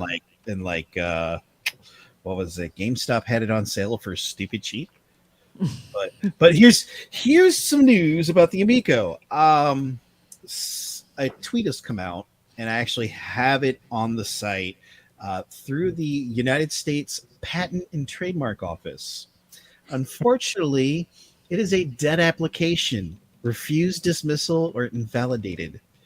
They didn't renew the name. I think we're dead in the water, people. Oh, yeah, so they patented, they trademarked the name. Yeah. And what year did they trademark the name? That was, I think, about, well, let's see here. I want to say about 2018. And then they just didn't renew the name. Nope. Which means they're not making it. It's dead. It's got to be dead. Yeah. Yeah, 2018. And I was there at Portland Retro Gaming Expo and met Tommy when he was announcing it. Really? Yes. Yeah. It was a very unique experience. But more so that he didn't really have much to show. But over time, and especially through a couple of YouTube friends that I have one that actually has played a physical Amico. and unfortunately, we're dead in the water here, folks. It's dead. Let it go. We can't beat it like a dead horse anymore. It's got to be dead. Yeah. So if you want to look up that application, if you look through the United States Patent and Trademark Office, that number is 881-627-20. That will take you straight to their trademark. So I was kind of surprised to see that happen. So, oof. Big oof. Big oof. So, next item, Nick. Speaking of oofs or potential oofs, Bethesda has been in the news recently for unsavory reasons. Specifically, all of the story on Kotaku about the horrid conditions that developers had making Fallout 76. Xbox has been asked about those not allegations, like the story of that. And the Xbox head, Matt Booty, has defended Bethesda in the wake of that story, saying, like, basically, I don't think they're crunching now. They're not working on anything. That's not true. But they're not in crunch. He has said that, like, oh, this happened years ago. You know, crunch culture was a bigger thing back then. I used to do it. And he has, like I said, basically said, I don't think they're doing it now, you know, on Starfield. We won't know if they're doing it now until Starfield is closer to release. It's close enough that they might be in crunch, but even more so, we won't know about it for years. I mean, how long did it take for us to find out about the crunch? Not just crunch, but the life-altering, life-destroying, PTSD-inducing crunch of Fallout 76, 6 years after the fact? Yeah. We won't know. They can talk. Their lips can move, but it doesn't necessarily mean they're not lying. So I think also now the concept of crunch culture, like originally I think crunch was a badge of honor, and then at the time that 76 came out, that crunch was not seen as a bad thing by consumers. Yeah. I think we are much more evolved as consumers. It's interesting. He's right that, like, at the, you know, in the 90s and even aughts and that time, the crunch and working 70 hours was probably seen as a badge of honor for the workers. Now people recognize it for the abuse and exploitation that it is, but it's still, like, factored into the development time that, oh, we're going to make you crunch. Like, even though the workers no longer see it as a good thing, the management still assumes that they can do it and still do it. Right. So AC Wraith put in the chat another story about Bethesda, from Kotaku, tensions rise as Bethesda's employees pressure company on abortion measures. I didn't bring it up, but yes, that is very much a thing. There are a number of companies and game developers and game publishers in the wake of the repeal of Roe v. Wade that have put out notices that they support a woman's right to choose and have said that they are giving their employees either move funds in order to allow them to move to states that will allow them to have choice in their reproductive rights, and also to help subsidize travel if workers do need to travel to another state for them to obtain a procedure. Bethesda has been very, very quiet about this. They've done it is increasing pressure on them. The middle of the road, like, right. We just, you know, respect all opinions. We respect all opinions. And it's like, yeah, you know, we really like to know that we could go out of town. If I get pregnant in the middle of crunch, I really want to know, and I don't want to have a child. I want to know that I can leave and come back and not have to worry about my job. It's not a matter of respecting opinion. It's about you kind of control healthcare policy because you're the employer. Exactly.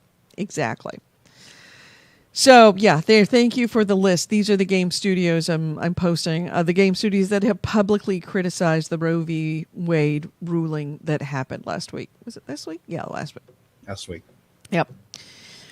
So, Bethesda's taken a lot of heat lately, and I think rightfully so. And honestly, I think this is good for them. Bethesda, and honestly, BioWare too, have been such darlings for so long. And there's nothing wrong with being a darling. There's nothing wrong with people loving you and little kids growing up wanting to work for you. The problem is that when you abuse that status, and Bethesda and BioWare have both abused that status and abused that and taken advantage of that for years, knowing that they can demand things from their workers or not give things to their workers simply because they are Bethesda or because they are BioWare, and people want to work for them because it's Bethesda. I'm glad that I think it's healthy for them to be knocked down a peg if they're not delivering on their mystique. Yeah. So, Who do you think the current developer darling is? CD Projekt Red has definitely it used to be CD Projekt Red. Has definitely gone down. There's a company that abused not only the consumers' opinions of their games, but also their own employees. Yeah. Who would be? I don't think there really is any sacred cow anymore. Yeah, I'm thinking about like the developers people like Insomniac, but they're not really a darling. It's just like, hey, we're a good developer that's not really in the news that often. Mm-hmm. That don't come out with games that everybody fawns over and follows. Well, Ubisoft used to be, not anymore. Mm-hmm. Yeah, so many little men behind the curtains that we've seen in the last 2 years. I probably can name one. Deep Silver Volition. Yes. Yes. And funny enough, they're like 2 hours away from where I am. Really? Why they're working there? They're in Champaign, Illinois. Interesting. Yeah, Deep Silver does. But what has Deep Silver done recently? They're doing the new Saints Row. Of course they're doing Saints Row. Let's see. Were you there with me at PAX when they announced Saints Row? Saints Row 1, Nick? And we got in? No, not the first one. Yeah, we actually got into the announcement of Saints Row, and we're like, it's Grand Theft Auto, but more Grand Theft Auto than Grand Theft Auto. And it was. It still is. You know, out of all the games that they've made, you know what my favorite ones are? Descent and Descent 2. That's all. You feel old. You feel old now. Yeah. Yeah. Oh, I feel old every day. Every time I bend over, I feel old. All right. My next item is, let's see what else I got. Speaking of old games, if you are a fan of some of Ubisoft's older multiplayer games, bad news. And if you had download DLC for those games, also bad news. Ubisoft announced earlier this week that a number of older titles are going to be losing their multiplayer, and the PC versions of some of these games will no longer let you download the DLC for them. And this is in addition to the previous list of multiplayer servers that got shut down that we talked about couple months ago. Yeah, this is all new. Yeah. This is a new list. Yeah. So they're shutting down. Are you ready for it? Got your pencils out? All right, Anno 2077, Assassin's Creed 2, Assassin's Creed 3, Assassin's Creed Brotherhood, Assassin's Creed Liberation HD, Assassin's Creed Revelations, Driver San Francisco, Far Cry 3, Ghost Recon Future Soldier, Prince of Persia Forgotten Sands, Rayman Legends, Silent Hunter 5, Space Junkies, Splinter Cell Blacklist, and Zombie U. Now, admittedly, most of these are very old games. The most recent of them is Space Junkies, which was, I think, released in 2019. So we're looking at older games, but still games that we loved and played a lot of and probably would want to go back to if we could. I mean, I think the big one there is Driver San Francisco. I mean, there's so much love for that game. Well, how are they shutting down the servers for that game? Because they took that game off every storefront. Right, but if you had it, the multiplayer was still available. It's not going to be available. Oh, I guess there was that. Yeah, Zombie U, the game that I bought and never played because I couldn't because I only had one arm at the time. I bought it for the what was the second Wii? The Wii U. Wii U. The Wii U. Yeah. Did I give you that game when I gave you the Wii U? Maybe. I think I did. I didn't play it. Nobody played it. Nobody played it.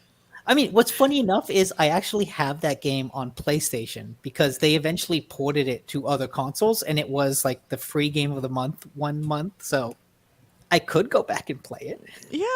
There you go. It's not like you're going to lose these games' ability. I mean, I think many of these Assassin's Creed games are available on like Game Pass and stuff like that, right?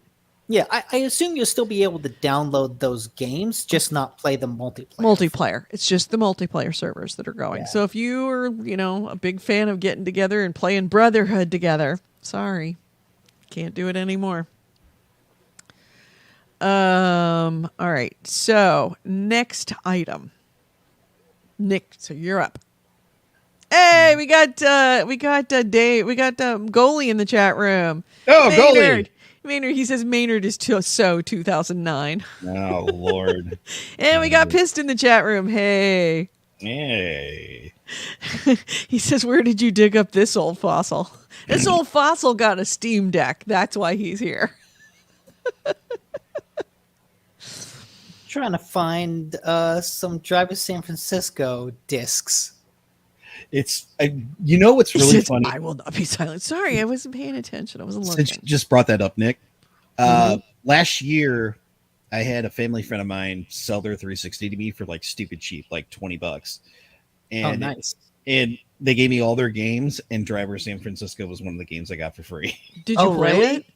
I need to play it. I've had a lot of people tell me play it. I've played it, and it's really fun. It's cool, but it's hard to find because everybody's looking for it. Yeah, like they just when they took it off every platform, they're like, "Oh, you're on your own. Go find a physical." And it's like, I mean, sure, look what I deal with, but go to a convention and somebody's going to have it. I guarantee you.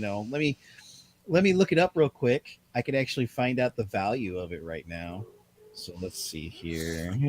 It's going for like $35 to $50 on most places. Someone's trying to sell it for $80. I found Steam San Francisco to be very disconcerting because you could drive from one neighborhood to another. It's like those neighborhoods aren't next to each other. Well, Price Charting is saying for a disc $25 and complete price $30. That's it's really surprisingly high for that game. Yeah, and that's for the 360 version. Who knew? All right, let's see. We talked about okay, that was mine. I think Nick, you're next. Okay. Fun stories before we get into more of the sad ones. Mm-hmm. Mario and Rabbids, the sequel, has a release date. It is going to come out on October 20th. And this is the turn-based tactics game that mixes Ubisoft's Rabbids with Mario characters and was shockingly good. I remember. Genuinely. It's Mario XCOM. It is. And it worked so well. Like, I loved that game. So I'm actually really excited for this sequel. And excited to have a release date. Yeah. What was the actual date? October 20th. Oh, you said November earlier. Oh, my bad. All right. So October 20th. 20th. Just out a month earlier. Yeah. So, I like to be accurate on these things. Wait. Do you hear that? You can hear the from goalie right there. Hey, goalie. Everybody likes every console. You just Nick, have you to suck. accept it. Nick, you suck. You suck, You just Nick. suck, Nick. Yeah, go get your cockies. Get out of here. My khakis. All right. Next item. Oh, Maynard. Me? Oh, Yes. I only had the one thing. Oh, you only had the one thing. All right. He goes, goalie wants to know why is Intellivision dead. I missed that. It's not that Intellivision is dead. The Intellivision Amico console that they were touting and talking about in 2000, like the new updated console, they did not renew the patent for that name. So clearly it's not happening because they didn't even renew the patent. Not the patent, but the trademark. All right. My next item is, here we go. Since we're talking about old legacy games and titles, apparently, Sega, after finding a lot of success with the Hedgehog films, it is now the top Sonic the Hedgehog 2, now the top grossing video game adaptation of all time. Their appetite for moving their old titles into new media like movies and series is they figure that they can do it right now. And Sega is apparently now turning its eyes on other franchises to be possibly movies. And their eyes have fallen on Atlas. In an interview with IGN, Toru Nakaharon was the lead producer behind the live-action Sonic movies. He said that Persona is ripe for adaptations, mostly because of its interesting and weird lore and its the number of characters it has and kind of the place and space it's in. He said, quote, Atlas's worlds are filled with high drama, cutting edge style, and compelling characters. Stories like those from the Persona franchise really resonate with our fans, and we see an opportunity to expand the lore like no one has seen or played before. Together, Sega and Atlas are working to bring these stories and worlds to life through new mediums and for new audiences. And I'm not going to lie, this concerns me because anytime I see a live adaptation of something I really love, like Persona, it makes me a little apprehensive. It kind of gives me that creepy feeling in my gut. That being said, he's not wrong at all. Persona has enough meat there that it would make a very, very good series. I don't see it as a movie. I see it as a TV series. But here's the problem. Yeah, that's definitely true. How would you Americanize it? Yeah, that's okay. So that gets into my issue is trying. If you make a live action adaptation of a video game, we've seen enough of those. Some of them, they're getting better and better. I could see that working. But Persona isn't just a video game, it's also an anime. And live action anime has almost always been bad. Mm-hmm. I'm not going to lie. I really, really liked the Cowboy Bebop live action. I really did. And a lot of people didn't. I really liked it. I thought that it was held close enough to the real thing, at the same time still honoring it. It went its own direction a little bit, but it honored where its source material, I think, very, very well. Much better than I think than Witcher did. And you loved Witcher. Oh, yeah. I love both. Yeah, I love Witcher. I still need to watch Witcher. It's great. You should check it out. So since you bring up live action anime adaptations, it could go all downhill. I mean, has anybody ever seen the live action version of Fist of the North Star from 1995? No, God, no. I don't think I've even seen the anime Fist of the North Star. Oh, that's a great series. I mean, it's an excellent manga. It's one of the like manly tier, like awesome, like badass series back in the 80s. Mm-hmm. But like the 90s live action movie, oh my god. Yeah, but also they were doing things very badly. And Sonic the movie very much changed that. They I think they finally, after fucking up Resident Evil movie, everything else, fucking up terribly for decades, they finally are starting to figure out how to do it right. And you know what we still have coming up the road, right? We do have the Mario movie coming. I mean, we've got a bunch of stuff coming up. There's wait. There's a Resident Evil Netflix series coming out on July 14th. Mm-hmm. Then we've got Last of Us on HBO. And then, yes, we've got the Mario movie. I think there's enough there. I have more faith in the industry not to screw it up. Because they recognize, because honestly, I think it's a combination of that games now, I think, have, I don't want to say better storylines, but more adaptable storylines. And two, is that the people that are making these movies and series are not insulting the original audiences. Yeah, the ultimate, which is what they always did. They were like, who the fuck cares what the gamers think? There's now enough gamers that if you piss off the gamers, they're not coming to the movie. That's a significant portion of the movie. How about we just do something better? Instead of using, Persona, how about like Yakuza? Yeah. That would work. Yeah. And I mean, they'd have to throw, the budget for those two would be vastly different. Oh yes. Well, yeah, I think Persona would be way more expensive. Persona would be way more expensive as a live action. The CGI on that, and it would have to be really good, because if it's honestly, not good, Yakuza is just a gangster show. All you gotta do is that's easy to do. I mean, have you seen any good Yakuza movies? Oh, a ton. Oh yeah. I mean, you could just get God, what's his name? Takeshi Kintaro. I have no idea who that is. I'll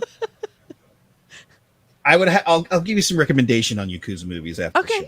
Yeah, I'll give you some absolutely. And we'll, if you want to know the good, put it in the Discord. That way we know the good Yakuza movies. By sheer coincidence, just the other day I was going through like all of my Netflix queue and just seeing like, what's in the back here? What's way at the bottom of this queue?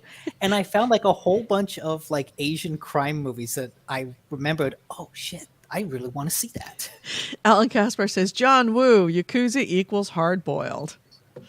My love story. John Woo would make a good Yakuza.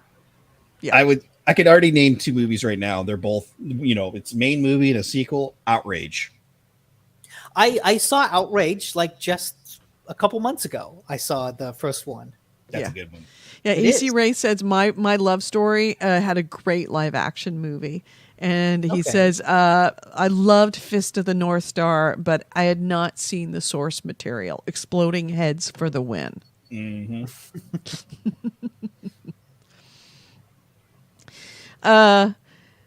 Goalie says, we need an outlaw volleyball movie. Didn't they do a Dead or Alive movie and it was really shit? Did. Oh my God, they did. Huh. Why do we need that goal? We didn't need that movie. You know what? I will still defend that first Mortal Kombat movie. No, same. I think that first Mortal Kombat movie is like the only exception to like video game movies, because it's like it has begun. That whole movie is so cheesy, but it's so good. Yes, if you have to it leaned into the cheese. It did. It leaned into it in the right way. And there's another good movie like that, the Street Fighter movie. Come on. Oh, yeah, okay. Quick, change the channel. And the freaking van's coming down there. if you're looking for the cheese factor, the Street Fighter movie is like in that kind of so bad it's good territory. I am so proud I have that on Blu-ray. Dave Goalie says, I saw Fist of the North Star on VHS in 1988.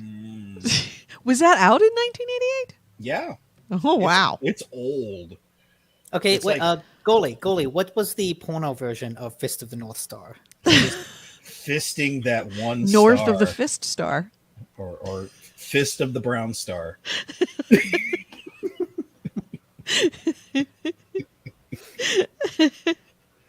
AC Reyes says, the better regarded anime one. Yeah. So, but okay, question. You're walking down the street, you look up at the movie theater and it says Persona the movie. Would you go in and see it? No. I mean, I would need to see a trailer first. I would go. Although, actually, honestly, go. the number of movies I see, yeah, I would probably go see it. Now, I did want to ask. Fisting the brown starfish. There we go. jeez. I did want to ask. Did you both see both Sonic movies? I did. I have not. No. They are very fun to watch. That's what I've heard. I've actually sat down with my nephew and he loves it. It's so good. Now I will say this, it does have a lot of its elements of the original story, but they did add some things, but it is very well done. I highly recommend it. And I'm going to tell you right now, there is a 3 coming. Of course there is. I've When heard you about have the 2 being the highest top grossing video game adaptation film of all time, yeah, there's going to be a 3. I mean, it's good. I'm going to tell you, I'm going to give you the warning right now. It's going to break the internet. Alan Casper says, I'd go. Love those Persona games. If the same people behind Sonic do that one, great stuff. It is. I mean, it's the people behind Sonic that were saying we want to do Persona. Goalie says, I thought Pixels was good. Have you seen Adam Sandler in his recent movies? They're actually really good. I saw Murder Mystery I not don't ever long see ago. movies anymore. I just don't go to movies. You need to see ruined. Uncut Gems. That's Oh, fuck yeah. that's a very good one. Like, Uncut, that's an anxiety attack. yes. See, I don't need Jesus. one of those. I get those every single day. What's the new one he just did? Hustle? I haven't seen Hustle. Yeah, that's out. Yeah. That's on Netflix. I saw some clips of it. It actually looks really good too. So whatever was in your eye is now in my eye, Nick. It's Oh, just yeah, traveling around from. Yeah, I think it just got in mine too. I Oh, threw it Jesus. at you. Yeah. So, all right. Next item, Nick. Okay, well, I guess it's time to get into the more bad news. There's Oh, been a no. lot of layoffs the past week. Pokemon Go developer Niantic has laid off about 85 to 95 jobs. Ooh. Out of how many? I don't know. It's about... Yeah, I don't know how many they have, but about 90 jobs. And they're doing this because of a canceled Transformers project, basically. Yeah. Ooh. So basically, Wonder what that project was. this article was saying that Niantic is kind of looking for the next thing after Pokemon Go, and they're kind of struggling to find their next project. Okay. This Transformers one got canceled, and as part of that cancellation, a bunch of these layoffs hit the people who were working on it. All right. You guys remember when World was so peaceful when Pokemon Go came out? Oh yeah, I remember when was. Pokemon Go's existence was the biggest controversy of the time. 2016? Oh no, people are going to be trespassing in places. I because know of when catching Pokemon Go came out because I remember very specifically when I was doing the show. I had shingles.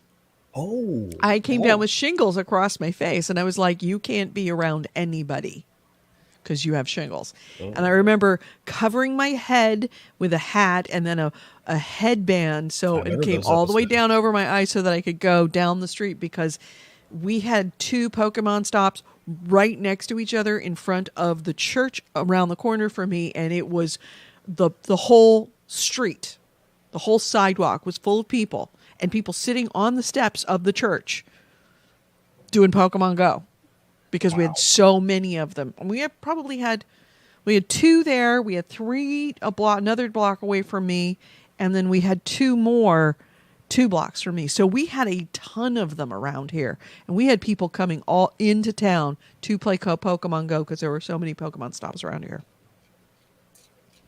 We really lucked out. The coffee shop down the street was making so much money. They put out signs. Play Pokemon Go here, because it was just people coming in they'd be setting out and traveling around these Pokemon stops all the time. You've got your coffee in one hand, your phone in the other. Right. Absolutely. Oh, that's a good idea. That's good marketing. It was great marketing. They made a bunch of money on that. It's funny you bring that up, because when that was going on, locally near me, there's a like Catholic shrine. It's called Shrine of Our Lady of the Snows. Every statue in this drive thing had a Pokemon Go Pokestop.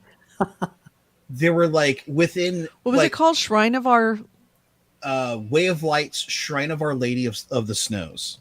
It's just that outside my like town. The temple in a JRPG. It's a very big Christmas thing. You like right around November, they turn all the lights on. It's very religious, but more so that, all these statues and everything within like less than like not even a quarter of there was like 50 stops in this thing. That's like so contained that they were making bank left and right, and it got so bad that they literally contacted the developers and like, take them out. We don't want them in here anymore. Oh, really? Yeah, they were one of the first to have their stops eliminated. It literally was on local news and everything that it caused so much problems. Yeah, there were a lot of places. I remember there were some Pokemon stops that were in, I can't remember anything specific, but were in really inappropriate places, and that it was a problem. Hey, why is there a Pokemon stop over here at the strip club? Yeah, they kept on putting them near churches, which was really interesting. I think it's just because there's usually artwork there, and they kind of did any nearby public artwork was associated with a stop. Yes. Yeah, we had a number of stops that weren't stops, but they were landmarks, and they were like little historical landmarks that were right around where I live. And the picture would be there. And it was like, oh, that's a really good idea. Yeah. I remember when I was walking down the street playing it one day, I was surprised at like, oh, there's a whole bunch of, murals on these walls, a whole bunch of little art on the sidewalk that I didn't realize before because I'm always driving past it. But as I'm walking and the app is telling me, hey, look at this thing over there, I'm like, oh, wow. It was very clever. They really, really needed to do more of that. Of identifying stuff. And honestly, I'm surprised that they haven't added the fairy houses of Point Richmond into that, because we have so many fairy houses. The cats are taking over GameHounds. I don't think I've ever introduced you to. This is Mia. You got me, Mia. Come here. This is my little companion. Hi, Mia. You got your Mia, and on my Mia, she's like, "Oh, you're calling me." I don't trust you. I'm gonna walk away. When you call me, it means that something's there's about trouble. to happen. Yeah. Come here, you. It's like, oh, you're using her full name. Here's your Mia. There's my Mia. Oh. Yours is much easier to hold. That's my Mia. Good girl. Oh. Yeah, you're a good kid. All right. So next item is continuing with the layoffs. Oh, layoffs. That's right. Oh, no more? More. Unity is also laying off people, and actually way more people. They're laying off about 300 to 400 people. Wow. Oh. Wow, that's a big chunk. How many employees do they have? I think they have a couple thousand. 3,300. That's 10% of their workforce. Yeah, that's not good. Did they say why? One person My dog needs a bath. laid off has said that Unity is a shit show. That's someone, an internal, commenting anonymously. Strategic pivots at a rapid, unpredictable rate. And it kind of makes Strategic sense pivots at at a a rapid. unpredictable rate. That should be the Oxford English Dictionary definition of a shit show. Yeah. More like abandoned ship. So on the plus side, they're offering a month of severance and health coverage continuing after that. They said that employees are free to apply for other jobs in the company, but the catch is that they've also enacted a hiring freeze. Wow. Ooh. So what's interesting, and I'm kind of curious if this affects this studio at all. Last year, Unity purchased Weta, the digital special effects company. And I'm curious if these layoffs affected them at all, because Weta is like a huge part of Hollywood at this point. Yeah, I would think it's part of the motion picture industry. Yeah, like they seem like a very stable company.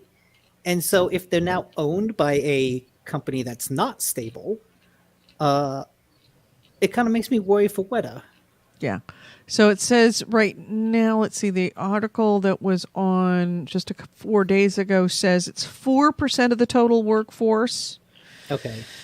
At least 200, but somebody else is saying that it's probably more to 300 to 400. They have 5,865 for full-time workers. So it's not quite 10%. Okay. But you want to know what makes this even worse? Last week, June 29th, 2 weeks before June 29th. So like in June, the Unity CEO had a company meeting where he said that the company would not be laying off anybody. Oh. And then a month later, they lay off 4% of their workforce. Not even that, 2 weeks later.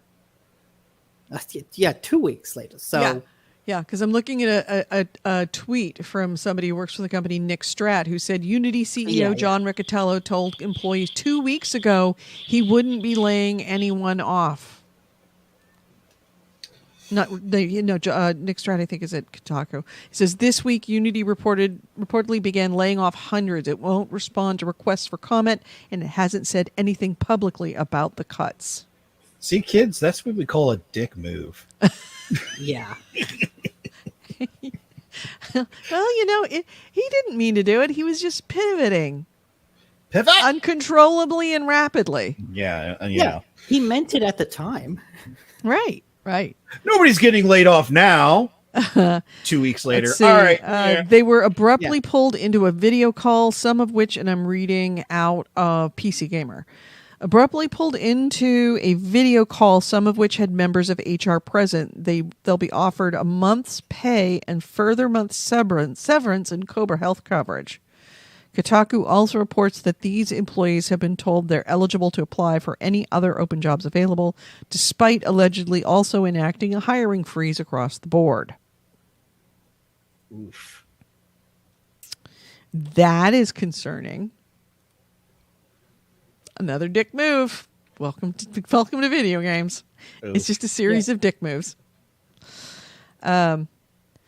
And AC Ray said, some of us have been waiting on advertised upcoming Unity features for ages. All we have is packages in various stages of development. I actually have a Discord friend of mine who used to work for a certain large company we just talked about. And he's told me some ins and outs. I might have to contact him and see if he's ever worked with Unity and see what, if he has any leads that's going on with this. Hey, if you have any inside information, you know where to find us. All right, my next item is, let's see. Skull and Bones. We talked about last week how there was a rumor that we would find out about the release date for Skull and Bones at the beginning of June. The beginning of July and early July. Well, we got more leaks.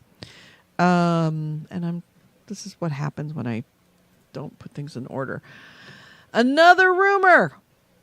that if valid, it suggests that Skull and Bones may be available to play as early as this November. So Ubisoft confirmed what games the company is going to be releasing before the end of the fiscal year. Skull and Bones was one of them. But remember, the fiscal year ends March 31st, 2023. So it doesn't necessarily mean it's going to be 2022. It just means that it's going to be sometime between now and the end of March next year. A few days ago, Tom Henderson of the Try Hard Guys stated that the Skull and Bones would be re-revealed in early July via gameplay, developer commentary, and more. This week, Twitter user, I'm going to screw up this name, Agoriornamenti Lumia, tweeted an announcement that the game is imminent, I'm sure, alongside with a possible release date of November 8th, 2022, and a pre-order date launching in early June. Pretty much when they make the announcement about Skull and Bones in the re-release, debuting of the game that's supposedly coming up at the beginning of July, that's when they're going to open the pre-order with a release date of November 8th, 2022. Which is actually good timing. Great timing. Right after Halloween, people will have put their pirate costumes away. But more importantly, it's in good time for Christmas. It's a Christmas, which means it's going to be a Christmas type game. Christmas present game. Well, they want to put it out for Christmas. Yeah. That doesn't necessarily mean it's going to be Ubisoft's big end of year game because we don't know what the quality of that thing is like. Yeah. We'll see. Well, if it comes out in November, early November, and its quality is not quite there, that gives them 2 months to get their shit together so that it's good by Christmas. Yeah. Especially with a multiplayer game, because you know the matchmaking is going to suck. And sort of related to this, but sort of not. A really interesting story that I read that Ubisoft is going to be spotlighting climate change in some of their games, including Skull and Bones.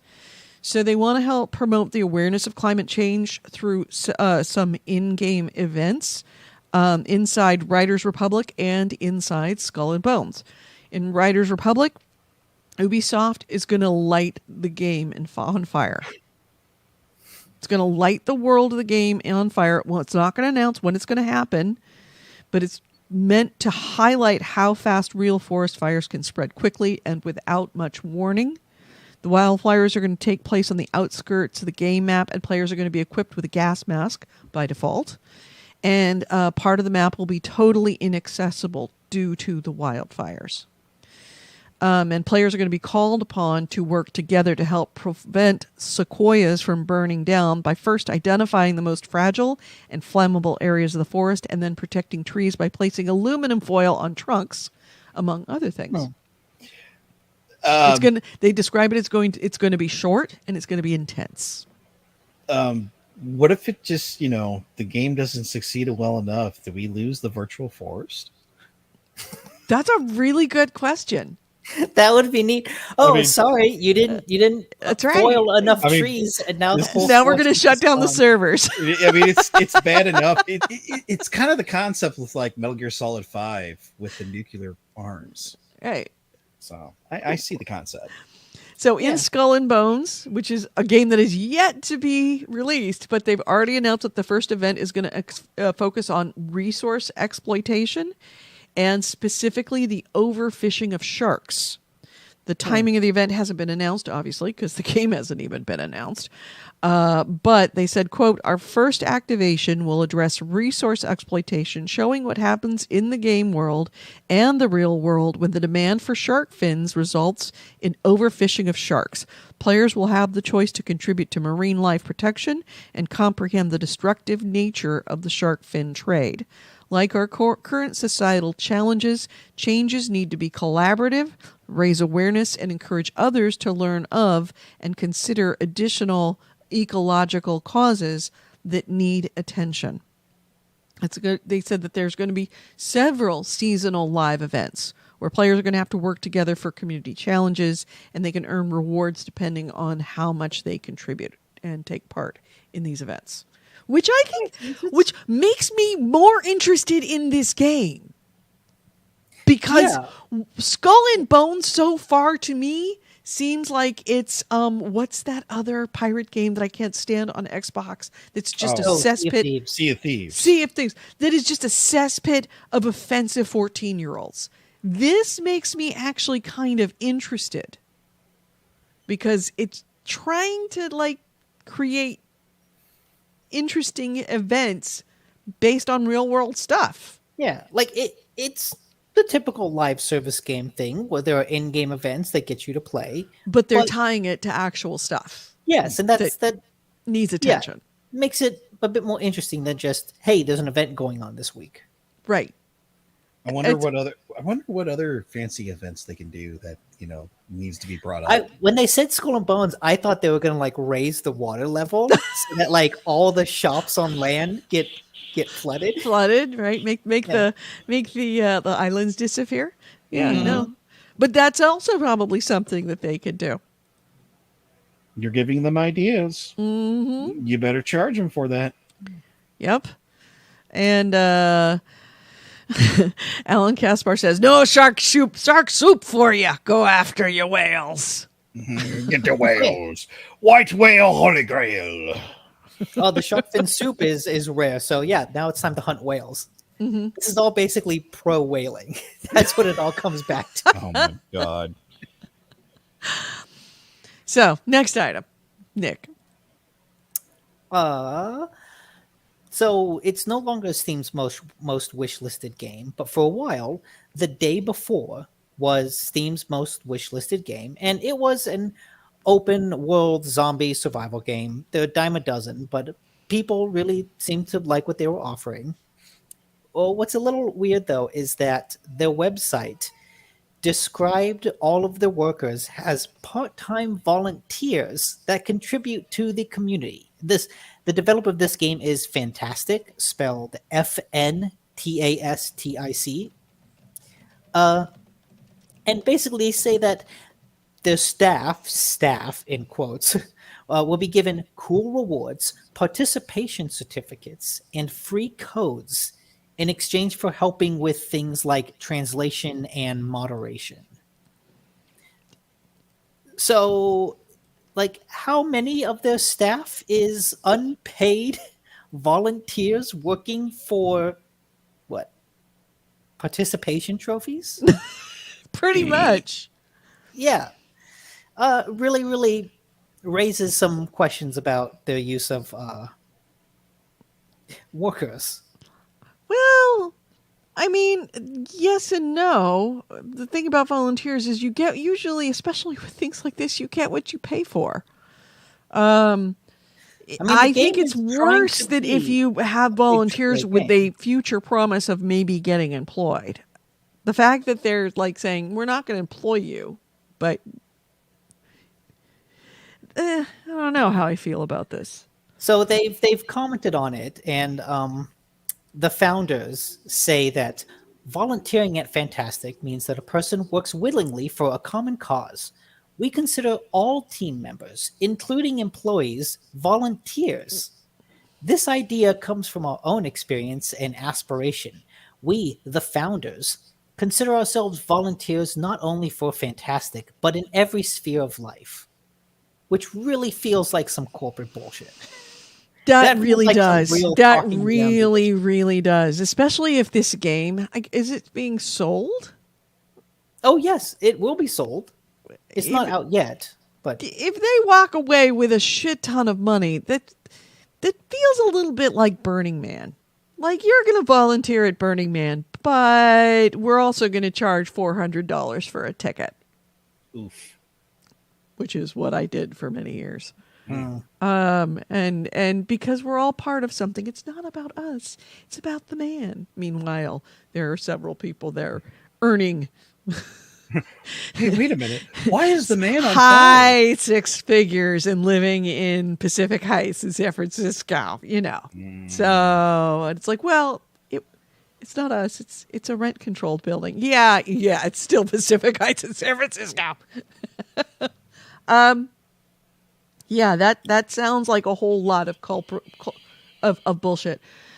Yeah, they say they have internal volunteers from like Singapore, Russia, Netherlands, some other places who work as engineers, artists, and HR professionals, and then 40 external volunteers that seem to be in the US who help with testing and reviewing. And I'm not sure if they mention internal volunteers, parentheses, employees, and then they say external volunteers, parentheses, supporters. So I don't know if this is like some weird language barrier or if they're just like being real kind of dumb corporate lingo about, I think it's that sounds like dumb corporate lingo, the way that Burning Man people call them. They call participants. You're not a spectator, you're not an attendee, you're a participant. It's and it's kind of the same thing. It's like, you're not an employee, you're an internal volunteer. Yeah, I'm sorry, but I'm watching the video and it says BBC.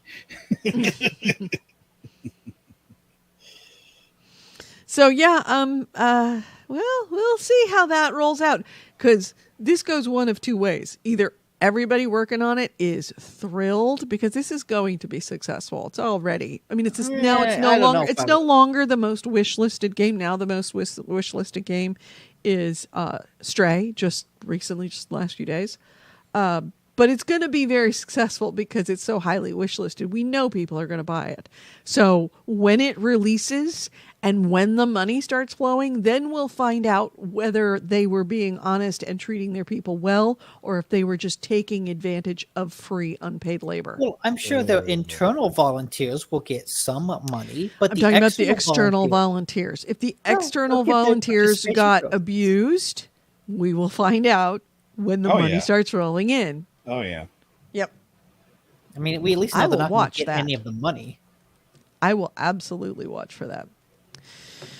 So, next item is, let's see what else I got. There's a couple of different things from me that will be helpful for you in the next week, because as you are already aware, there's a summer sale going on with Steam, and then coming is Prime Day. So here's my hot tips for you with the Steam summer sale picks. A couple other, I gave some my initial summer sale recommendations. Here's a few more that you might be interested in. Disco Elysium, the final cut, which everybody says is the shit. Normally $40, it's now $14 on Steam Summer Sale. I have not played it. I am going to buy it because I have always wanted to play it. Just couldn't bring myself to spend $40 on it. But that's a very good deal. Deathloop. Nick, you played Deathloop, right? Yeah. Yeah. $24. Worth it? I'd say Deathloop is worth $24. Yeah. Yeah, it's normally $60. The Dragon Age series, Dragon Age, new Dragon Age is coming up. If you want to catch back up or want to get, any of the originals or all of the originals, right now, the Dragon Age series, if you wanted to get all 3 Dragon Ages, it would cost you $100. Now it costs you $23. So that's a really deep discount, just in time for you to play them all through and be ready for the next game. Devil May Cry. We don't have Andrew here, but Andrew freaking... All right, good. Yeah, yes. Devil May Cry. How do you like this price? $7.49. Now, here's a question. How much for the DLC for the special edition? I don't know. But the regular game is normally $30. And it's $7.49. I think that's the deepest discounts that I can have. And I will tell you this. That game has a banger of a soundtrack. Really? I love the soundtrack of Devil May Cry 5. Is just so good.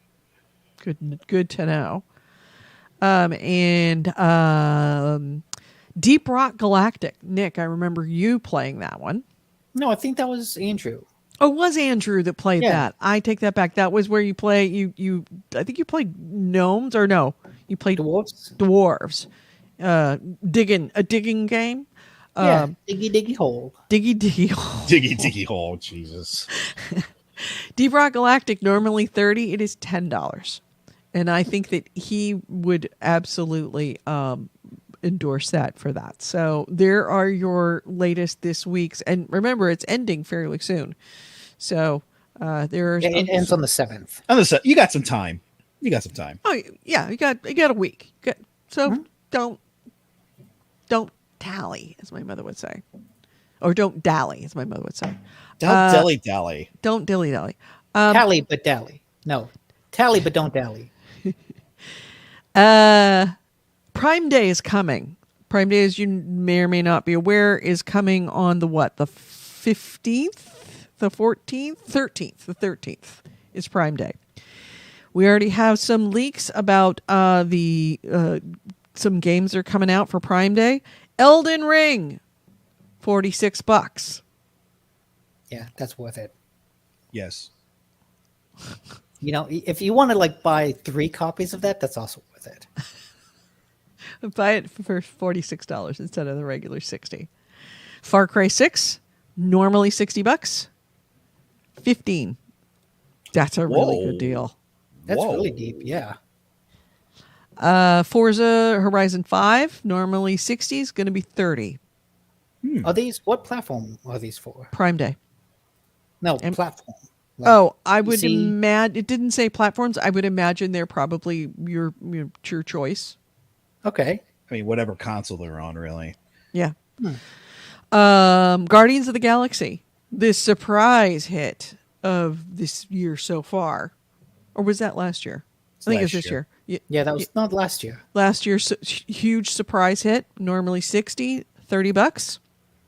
And Halo Infinite, which is not quite ready for Prime Time, but it's $60. Normally it's $42 on Prime Day.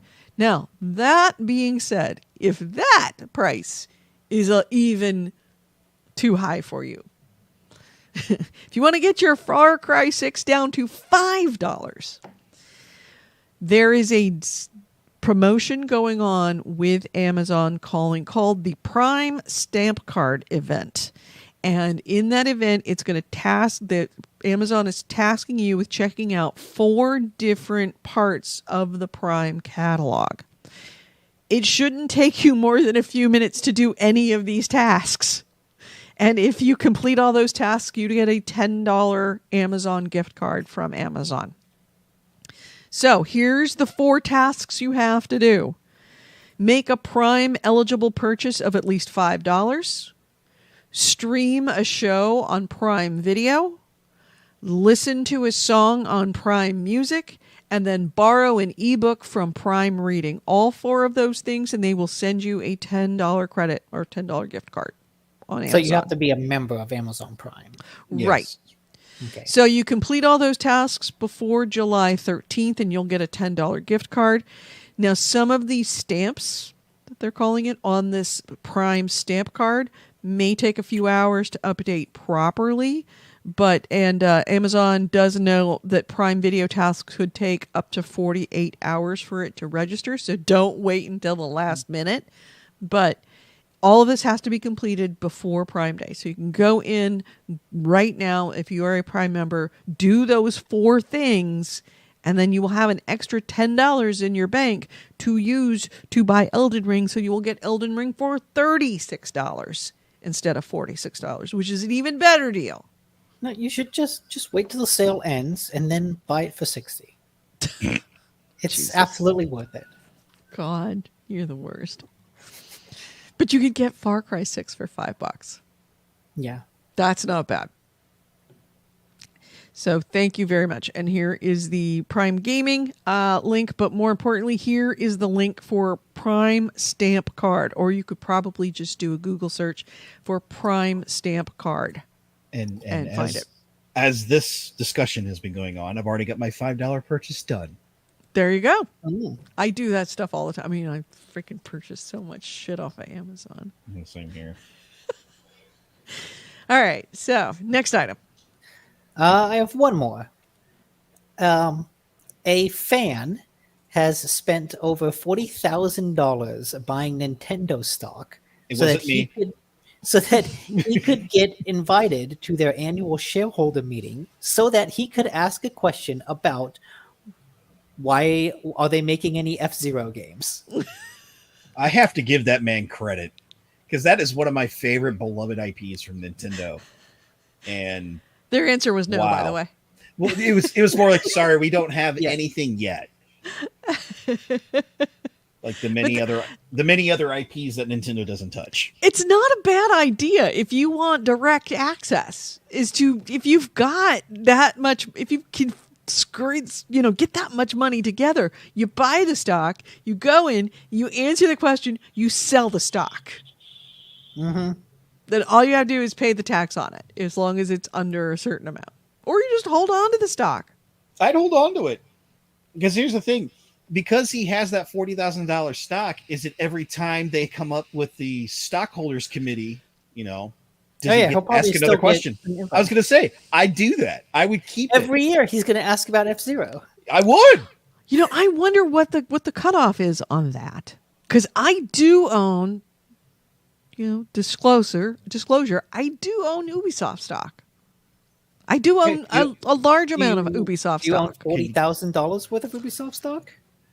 You should. I already have a question. I don't think I did that much. I already have a question suggestion, Edie. Where's Rayman? Where's Beyond Good and Evil 2? I will be absolutely full disclosure, and I will tell you how much. How many women have you harassed this week? How many? Right. Let's see. Oh, my computer for some reason is running incredibly slow. What could it be? Is it Discord that's doing it? Is it Steam that's doing it? It might be Excel. I'm gonna have to quit a bunch of stuff. It's just running. Excel. It's really chugging. Is it a Mac? That would be a middle finger for all of you listening on the podcast. Let's see. What do I have? Jobs is rolling in his grave. This is in my IRA, so I don't have. You don't have access to it? Yeah, I got $30,000 of Ubisoft stock. I think, go into the Ubisoft. I will absolutely put that on my fucking calendar, and I will take requests. Do it. Of questions you want to ask Ubisoft. Yeah. Do that. I mean, it's your money. And no, I have not made that much money on it. I've made $370 on it since I bought it. Hey, you didn't lose it. That's a win. Right. At least it wasn't one of those monkeys on the internet that people save images of. Yeah. That is my, like I said, that is my retire. I don't have that money. That is in my retirement, my IRA. So I don't have it. See me in, another 12 years, and then we can talk. Well, we're set up for 12 years on Google Calendar. Hey, Google. Google, when does Edie retire? Hey, Google, is Edie still single? So, funny enough, you know that we were talking about this at the beginning of the stream, that usually I go by the fly like Nick. I found 3 more articles I can bring up. They're super quick. Because I know we're all... I just want to say, July 5th, 2022, annual general meeting. Hey! Thank you. I'll be there. 2 days. 2 days. That's perfect timing. That's 2 days. Go for it. Edie, you better get in there now. I'm going to call someone and be like, hey, where the fuck is my invite? I'll absolutely be there for you, and I will tell you everything they said. How many questions do I get for this? Yeah, and you know what I'm going to ask? When is Beyond Good and Evil 2 coming out? Can you at least throw in the Rayman? Thank you for looking that up. In fact, I'm going to put that on my calendar right now. And we're going. We're there. Ubisoft investor meeting. All right, it is on my calendar. Really? Wait, no, I just put that for August. Here we go. July 5th, which is Tuesday. All right. So anyway, you were saying, I'm sorry. Nick? Oh, no, I don't have any more stories. Okay. Oh. Do I have anything else? Let's see. We talked about Ubisoft's Atlas, Skull and Bones, Steam Summer Sale, Game Pass. Oh, I didn't talk about the Game Pass perks. There are Game Pass perks to talk about. Just have to find them now. All right. So there are, now July, Game Pass has a shit ton of perks right now, and there's a face. Do you see that? Oh. Aw. There's your Easter egg. You know what that is? That's a dog that needs to go to the bathroom. And he's going to stay there staring at me until I take him to the bathroom. We'll just move that right over there. Xbox Game perks for July. There's a ton of them. But I'm going to highlight 3 of them that stand out. First off, Assassin's Creed Origins Deluxe Pack is going to be available if you have the Xbox Game Pass. The pack's going to include the Ambush at Sea mission, the Desert Cobra pack, which is 1 outfit, 2 legendary weapons, 1 legendary shield, and 1 mount, and 3 ability points. You also will get 3 months free of Discord Nitro, which has custom emoji usages, a profile banner per server avatars, and 2 server boosts a month, and HD video. And also, if you play Fall Guys, there is a free skin available, the Robo Rabbit skin for Fall Guys. So that's just a few of the things. There are a ton of them. I would be here for another hour talking about all the different perks, but they are very much amping up perks for Game Pass users. So just make sure that if you do have Game Pass, go in and check to see what your perks are for July and take advantage of those, because damn it, you're paying for them anyway. Yeah. They're freebies. They are. Let's see. And I think, I got a couple of things. Two real quick ones. Wow, this time I have more news than Nick. Steam we were talking about the Steam Deck. Good news if you do not have your Steam Deck. Valve is apparently doubling the number of Steam Decks that it is shipping to customers. The company has announced that on Monday. Quote, production is picked up, and after today, we will be shipping more than double the amount of Steam Decks every week. Valve said in a tweet from its official Steam Deck account. And in response to a question from Sean Hollister, a journalist, he said, quote, Valve designer Lawrence Yang spelled out the change more clearly. In previous weeks, we were shipping X units. Try that again. In previous weeks, we were shipping X units a week to customers. Starting this week, we will be shipping 2 X units to customers per week. So it's not that it's not cumulative. But if you have a Steam Deck on hold, it's going to start ramping up as far as getting them out. They're absolutely ramping up production, probably in response to the fact that so many people are so excited to have them that they know that people are going to take their Steam Decks now. I'm going to say, put your $5 in now, kids. Put your $5 down. And my last item is... let's see. My last item is Blizzard. Blizzard has acquired a new developer, Boston-based Proletariat, which is the studio behind Spellbreak, which I'm not familiar with, but it was a game that I guess was a magic-heavy battle royale game. Sounds familiar. So according to them, Spellbreak will be shut down by early 2023, and the 100-person studio is going to transition to work on World of Warcraft for its upcoming Dragonflight expansion. According to VentureBeat, Proletariat and Blizzard have been in talks since last December about this purchase.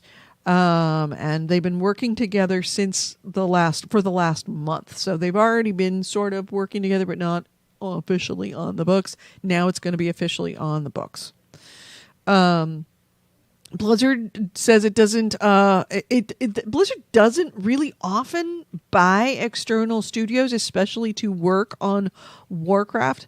The last time that it purchased anything was in 2005 when they bought Swinging Ape Studios, which was only a 40-person team. So this is a fairly large company that they have acquired simply to work on World of Warcraft. But it kind of is a testament to the size of the undertaking of what Dragonflight is. So this is going to be a big game. They've lost so many people. Probably has something to do with it. It's like, oh shit, we can't hire this many people. Let's just buy a developer. Yeah, that's one way to do it. Well, General Manager John Haidt told VentureBeat that it has sometimes been really hard to hire enough people to keep up with what he called a quote-unquote voracious appetite for content from the WoW userverse. Quote, you have to make sure that the people who make WoW and the people who play WoW are well supported, he said. We'll see. But yeah, so that happened. And I guess that's it. I got a couple of other things, but nothing really huge to talk about. But we will end on one last thing that I believe, didn't you bring this, Maynard? I'm loving it. So I've seen the tweet. I don't have the whole story, but somebody went to one of their digital kiosks at McDonald's and somehow got Doom running, the classic Doom running on one of these kiosks. I am reading an article out of PC Gamer that says, unfortunately, someone did not get Doom running in a McDonald's. Oh, well, you know what that means. Challenge accepted. PC Gamer has both, because this is from, I'll put it on the screen so that you can see the article. Stand by. All right. It says, PC Gamer has become both a victim and perpetrator of the heady and dangerous climate of disinformation on the internet, as reported by The Byte. That photo of Doom running on a McDonald's ordering kiosk was a Photoshop of this image from 2009, showing an ordering kiosk suffering from a blue screen of death. So this was the original image.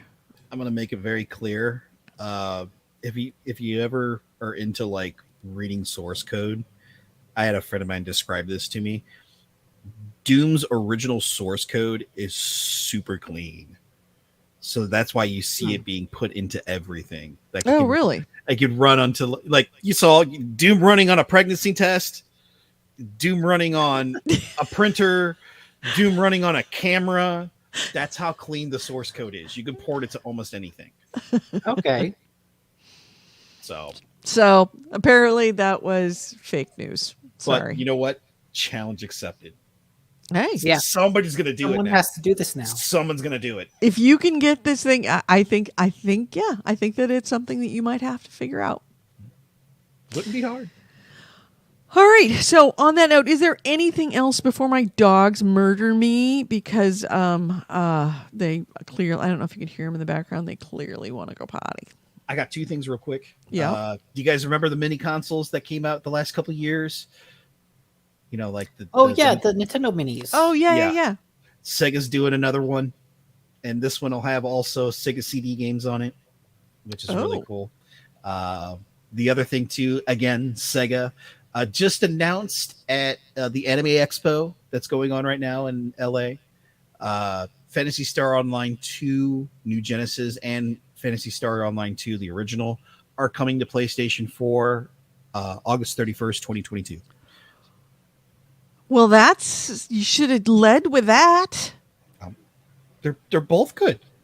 They're both good. I want to get the little mini console, and I am a big, huge Phantasy Star fan. So there you go. Alan Casper says was awesome with hanging with you all. Nick, Curious Expedition 2, Drunk Donkeys Unite. Yeah, Okay. I'm all for Drunk Donkeys. Okay, I'll have to play this game. You do. You have to do it, and you have to do it tonight. Oh no, tonight we should see if you have Tricky Towers. I will. Yeah, if I can get Tricky Towers, then yeah, and we'll stream it, and we'll yell and scream at each other. Yeah. Sound like fun? I'm down for that. All right. So, on that note, shall we close this out, gentlemen? Mm-hmm. All right, let's close this out. You've been listening to GameHounds. GameHounds episode 645. We did record this on Sunday, July 3rd, 2022. I've been Edie Sellers, and with me has been Nick Nicola and Mr. Maynard. Thanks so much for joining us, Maynard. Oh, you're welcome. If you ever want to get a hold of us, gamehounds.net is our website. Gamehounds@gmail.com is our email. We record this show live every Sunday at 2 p.m. Pacific, 5 p.m. Eastern on Twitch, Facebook, and YouTube. On Twitch and Facebook, we are The GameHounds. On YouTube, we are GameHounds Vids, VIDS, as in videos, all one word. We would love to have you join us. Thank you so much to Ryan Stevenson for being here, and for Alan Kaspar, and for Pissed, and for Goalie. Alan Casper said that he just bought Tricky Towers. Oh. Give us your PSN name. Yep. So that or add ours. Yeah, and you could we could actually contact each other through our Discord. If you want to find our Discord link, you can find that Discord link by going to our Facebook page. It's right there up in the front top. We would love to have you join our Discord. We have everybody's in there and talking to each other. If you listen to this show, if you can't join us live, that's okay. We are available by podcast. We are on iTunes, iHeartRadio, Spreaker, Spotify, Google Play, Audible Podcasts. Wherever you find podcasts, you should find us. If you go to somewhere that's supposed to have us, that you think we should be there, and we're not, please let us know. You can contact us at gamehounds@gmail.com or through the Discord server. I will get it wherever you want to be. Thank you so much to Libsyn, the best hosting service of all time. No, not paid. I have learned, use Libsyn if you are trying to do a podcast. Nick, thank you for being here as always. Maynard, again, thank you so much for being here. And as a final recommendation, we will be dark on July 17th. July 17th, no show. So we're going to have a week off. Everyone, have a great weekend. Have a great, safe 4th of July. Please don't let off fireworks if they're not official fireworks. Just don't light them off. Don't start any fires. Back it up, Terry. Stay safe. We will talk to you next week. Have a great week, everyone. Bye-bye. Bye. Adios.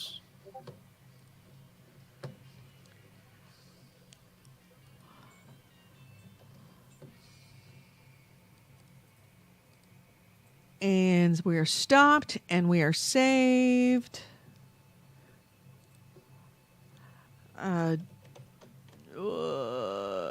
GH, what was it? 6:45 raw. Moly. And now I can stop iTunes in my head because.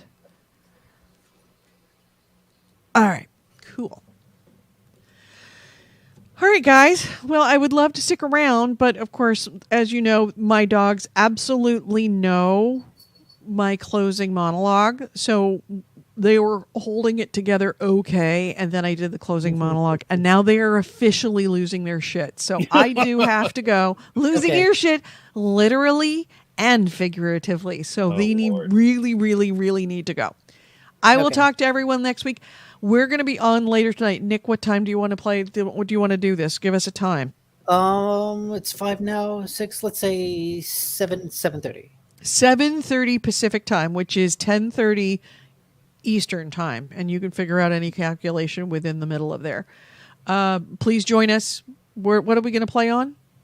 PlayStation? PlayStation. That's what I have it on. Okay, we'll play it on PlayStation. Maynard? I hope it's on sale or something. Yeah, even if it's not, I'll buy it. Let's use some of my Ubisoft money. Maynard, thank you so much. Oh, it for is on being sale. here. Anytime for an old friend. Anytime. And I do still have to get you that game that I bought you. Don't worry about it. Take your time. Yeah, it's only been what 12 years now. I still have to stream tonight. I still got to stream tonight. You stream. Where do you stream? On Twitch. Okay, what is your Twitch name? Mr. Maynard. I'm actually doing a series of completing the whole Ace Combat, like every Ace Combat game mainline, and I'm on 0 right now. Right. And thank you so much, AC Wraith, for posting this link. How your fireworks may affect America's veterans. Beyond the fact it fucks up the wildlife. It fucks up wildlife. Literally, birds abandon their nests and don't come back. So you're killing birds, baby birds. It fucks up the pets in the neighborhood of where you are. And then, of course, most importantly, it fucks with American veterans. Please don't set off fireworks in your neighborhood. PTSD and thank you. is a bitch. PTSD is fucking real, and it's not nice, and it's not worth it to trigger it in someone. Mr. Maynard, there is his Twitch. Please, what time are you streaming tonight? It'll be like super late, so it'll be probably 11 midnight Central Standard. Oh gosh, okay. So we may play tonight and then just raid your channel. Oh, great! All two of our viewers will raid you. Yep. I gotta go cook dinner too. I am starving. I know. I haven't. I need to eat as well, and my dogs need to poop, so I gotta go. Okay. Bye, everyone. Take care. Happy 4th of July.